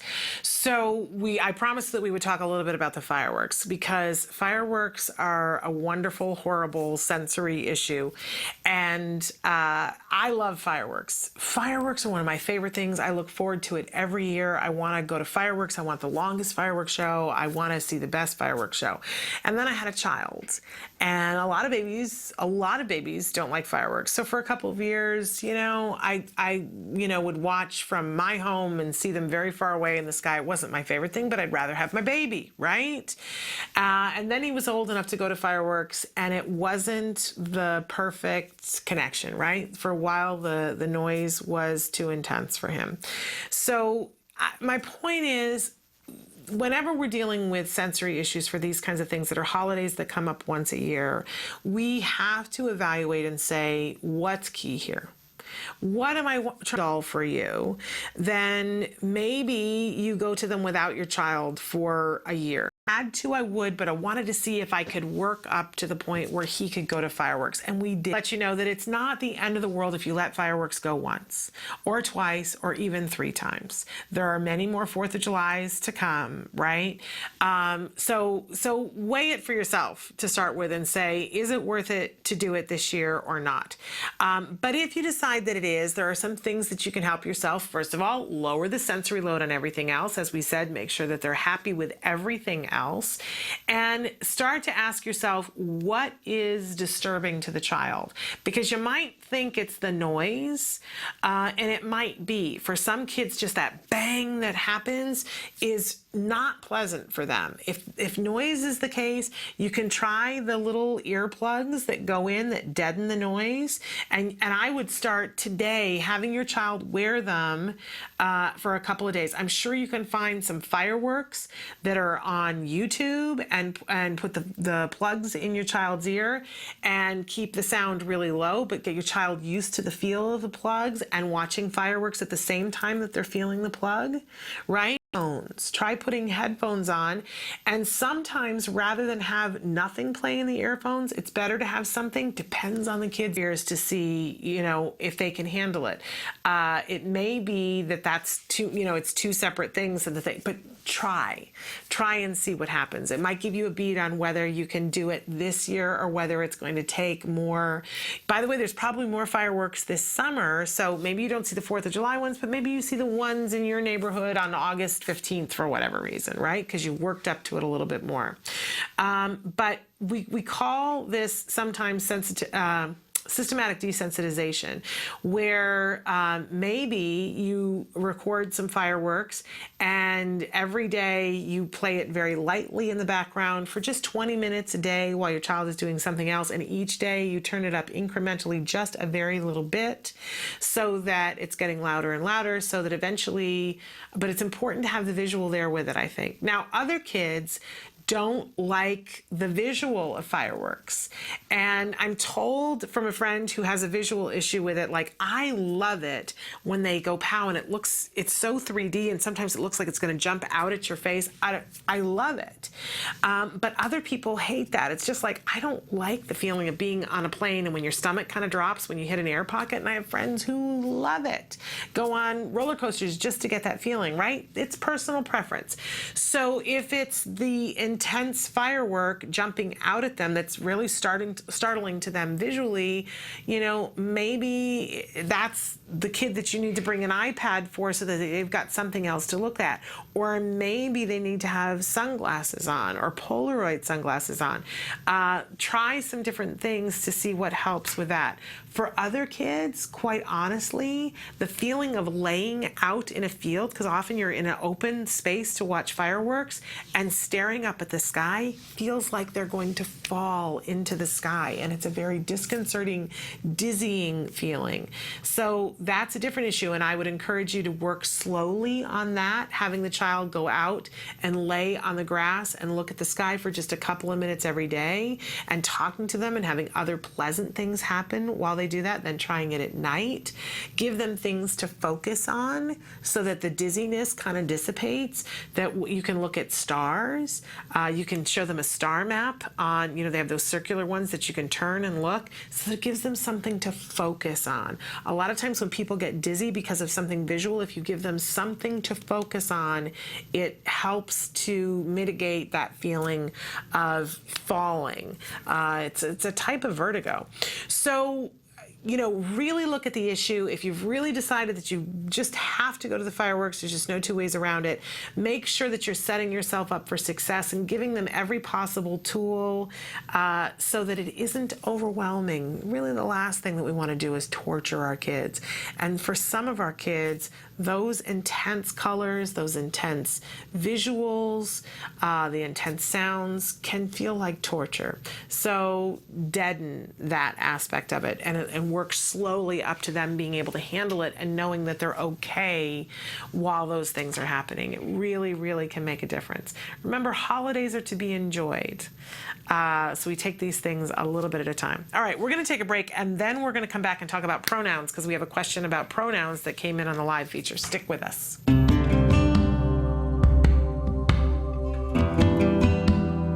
Hi, I'm Bryce Myler, and I'm the Contracts Director for the Center for Autism and Related Disorders. I've been here for about 5 years. CARD has several employees with many years of insurance experience, dealing with insurance, dealing with pre-authorizations, dealing with discovering whether there's coverage or not. So we have more experience than any ABA provider that I've ever come across. So for a prospective client, somebody that may be interested in, ABA therapy and what CARD has to offer, we have a special 800 number, and you call that number. They will talk to you about what we have to offer.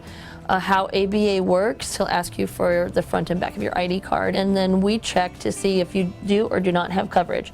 If you have coverage for ABA therapy, we try to do whatever we can to set it up where we can bill for you and you don't have to fight with the insurance company every month to get your claims paid. For California residents, we recently did a series of insurance trainings all over the state, and you can click on the link below to watch pretty much the full presentation. It has a lot of information, how you can get your insurance company to comply with what they're supposed to do, understanding the networks, and many other valuable pieces of information.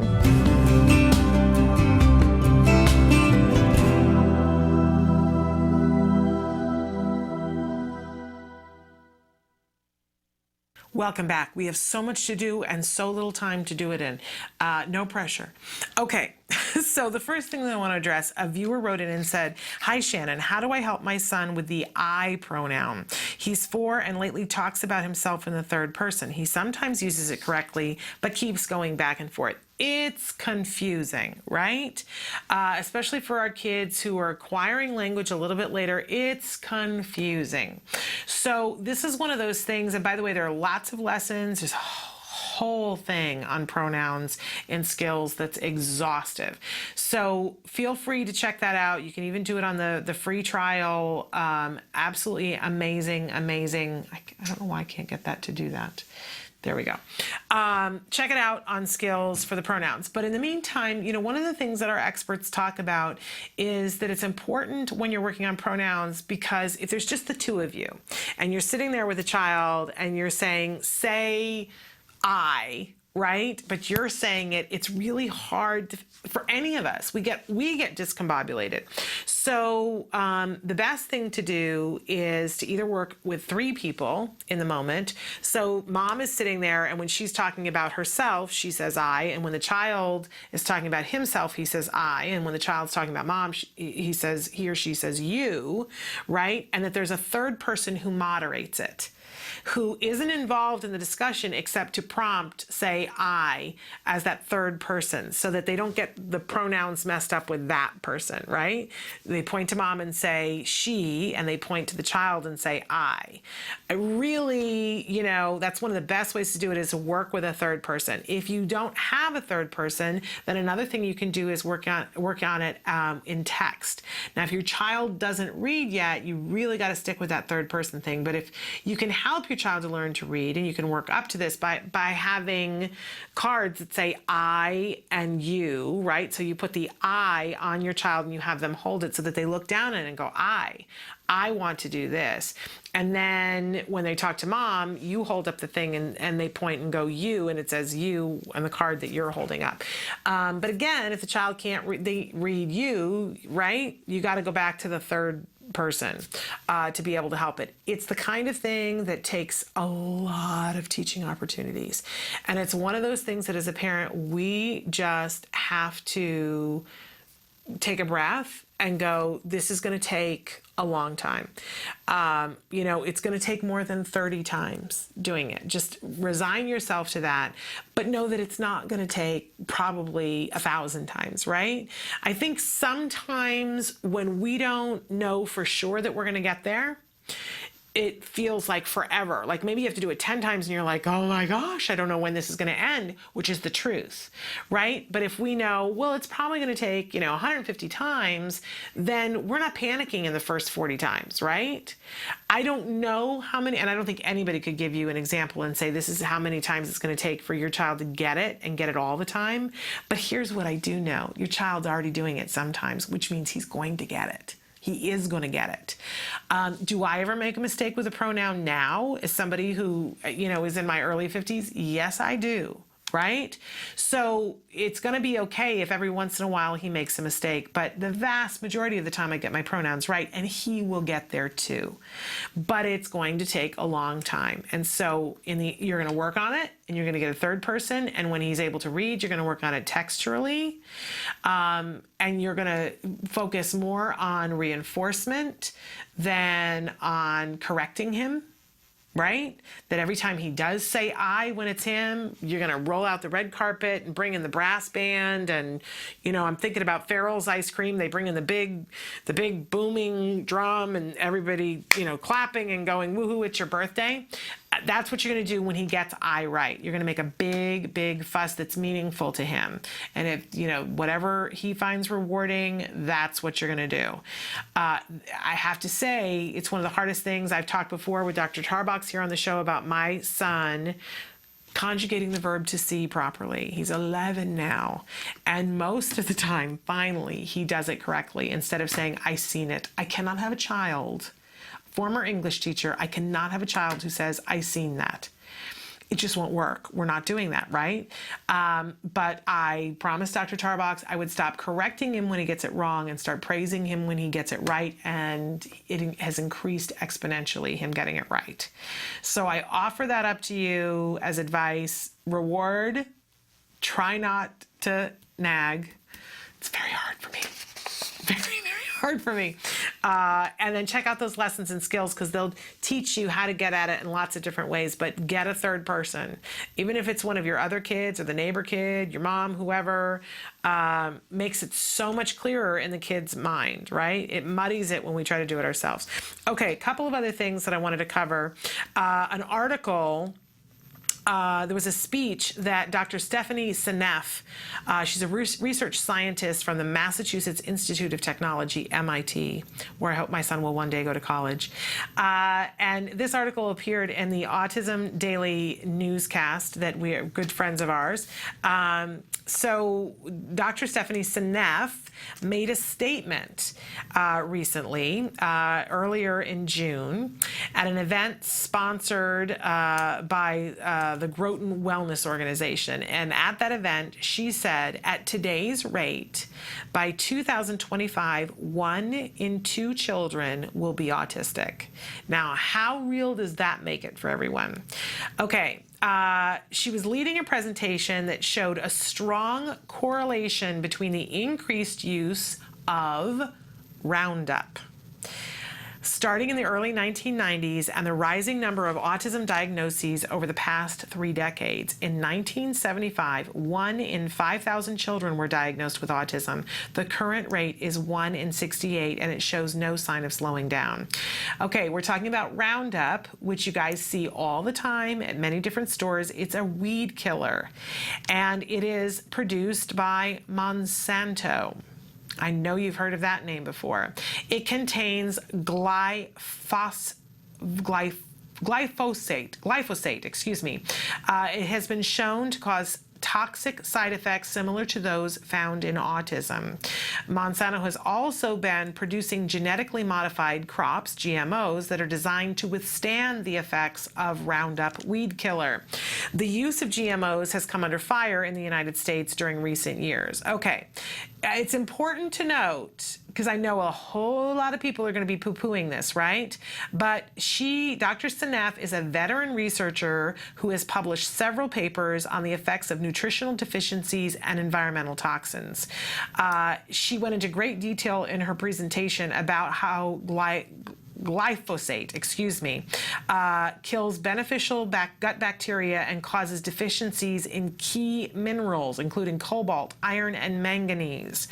Studies have shown that children with autism often have biomarkers indicative of excessive glyphosate, including zinc and iron deficiency, low serum sulfate, seizures, and mitochondrial disorder. Similar correlations between autism and glyphosate are also found in deaths caused by senility. She raised other frightening statistics, including studies that have shown that Americans have 10 times the glyphosate accumulation as Europeans, and that glyphosate has been discovered in excessively high quantities in breast milk of American mothers, as much as 760 to 1,600, the allowable limits in European drinking water. They are, in this article, they're important. They say that it's important while tempting to dismiss these findings as extreme work of one researcher. It's important to note that Dr. Seneff is a respected scientist with an impressive background in research on nutritional deficiencies. She's published 10 articles in various scientific journals, 7 as head author, and she worked as a senior research scientist at MIT Computer Science and Artificial Intelligence Laboratory.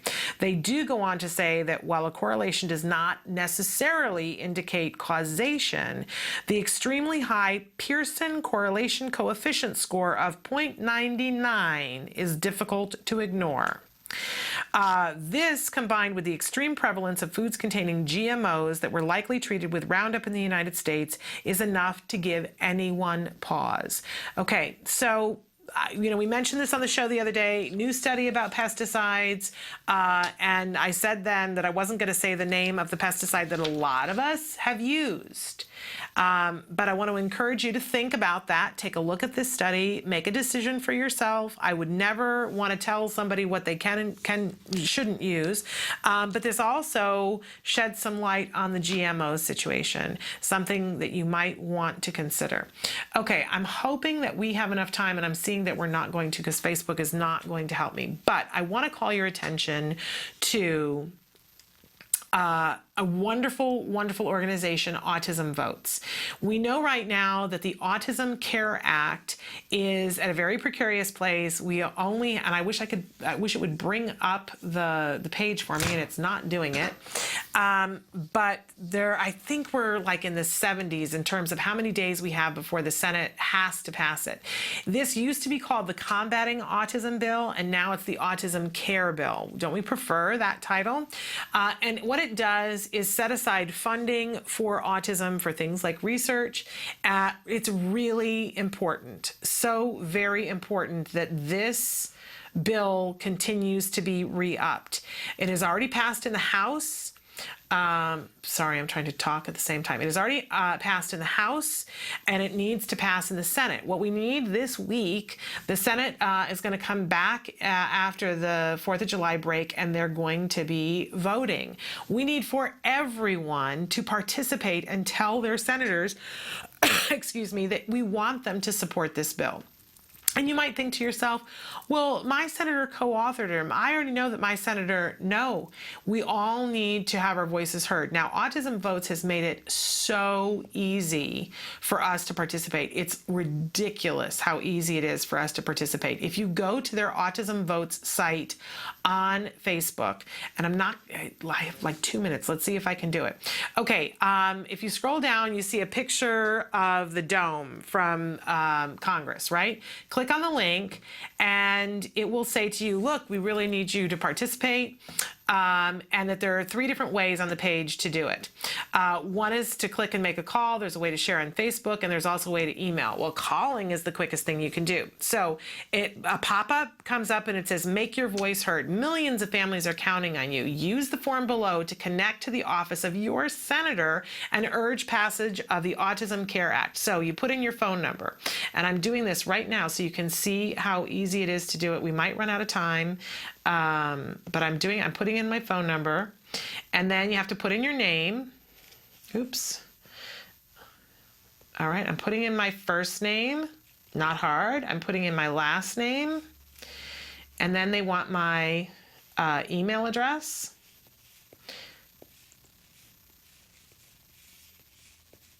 I have to concentrate, right? And then they want my zip code, because that's going to tell them who my senators are.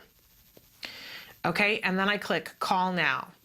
And it gives me a screen that says, and my phone's going to ring in just a second, and then I'm going to be connected with, I get to choose between my 2 senators if I did this correctly. What have I done? What have I done? Oh, there, Call Now. I hadn't pushed the button. That's what I didn't do. Okay, so it says millions of families are counting on you. Make sure that you ask them to urge them the passage of Autism Cares Act. And it says, thank you for fighting for change. So federal funding for autism is renewed for another 5 years. Spread the word and let the Senate know you want action now. So it takes a minute for it to connect, but I will get a phone call. And when I answer the phone, it'll be Autism Votes note saying to me, thank you for doing that. I've got 3 minutes, so hopefully they call quick. But in any case, I get to choose which one of my senators is press 1 for this senator, press 2 for this senator. I called the first one earlier this morning so that I could try this out, and I'll try to call the second one now. And then they connect, and a real person is there talking, and you just say, I'm a constituent, and I really want the senator to support the Autism Care Act. It's really important to me. And they say, thank you for calling today. That's all it is. It takes that amount of time. It's that easy. And then they call you. It will ring in just a second here. So I'm asking all of you to do that. Let's be patriots this week and let's do something for our community. Let's call the Senate. You know, it's like that pile that you want to light the fire. Each little matchstick adds to it so that eventually we have a bonfire that's burning. So I'm asking, I'm pleading, take 2 minutes today to do this. Now, we're not here for the rest of the week. It will call and we're going to be off the air. Bummer. But I want to let you know that we'll be back next week. We've got a really exciting lineup for you next week. So thrilled. I hope that you guys will take the time over this holiday season to find a moment to be grateful for all the things that you have. That's what the 4th of July always brings up for me, is the gratitude for all of the riches that are available for all of us. And it looks different for everyone. And I know that not all of you who are watching are in the United States, but I know you have things to be grateful for. I'm grateful that I live here and that I had the opportunity in the great state of California to get my child the very best of care and to get him to the point where he is right now. So very grateful for that. It brings out the patriotic feelings for me. I hope that you have a moment that's like that for you, and a moment in which you look at the sensory issues and say, I don't have to do that. I don't have to participate in that, and make a different choice, something that helps you to lessen the sensory overload that can potentially come. It's, you know what's going to happen. The minute I'm getting ready for the sign off is when the phone is going to ring, and then I'm going to be overwhelmed. Like, what do I do? Do I talk? Do I do this? So again, check this out. Autism Votes, and it's called, I don't know what this campaign is called. I think it's called Being a Champion. So be a champion and take that couple of minutes to call your senator. We're so out of time, but I wish you the very best, safe, healthy, happy 4th of July. We will see you next week. Until then, please give your kiddos a hug from me and one for you as well. Bye-bye for now.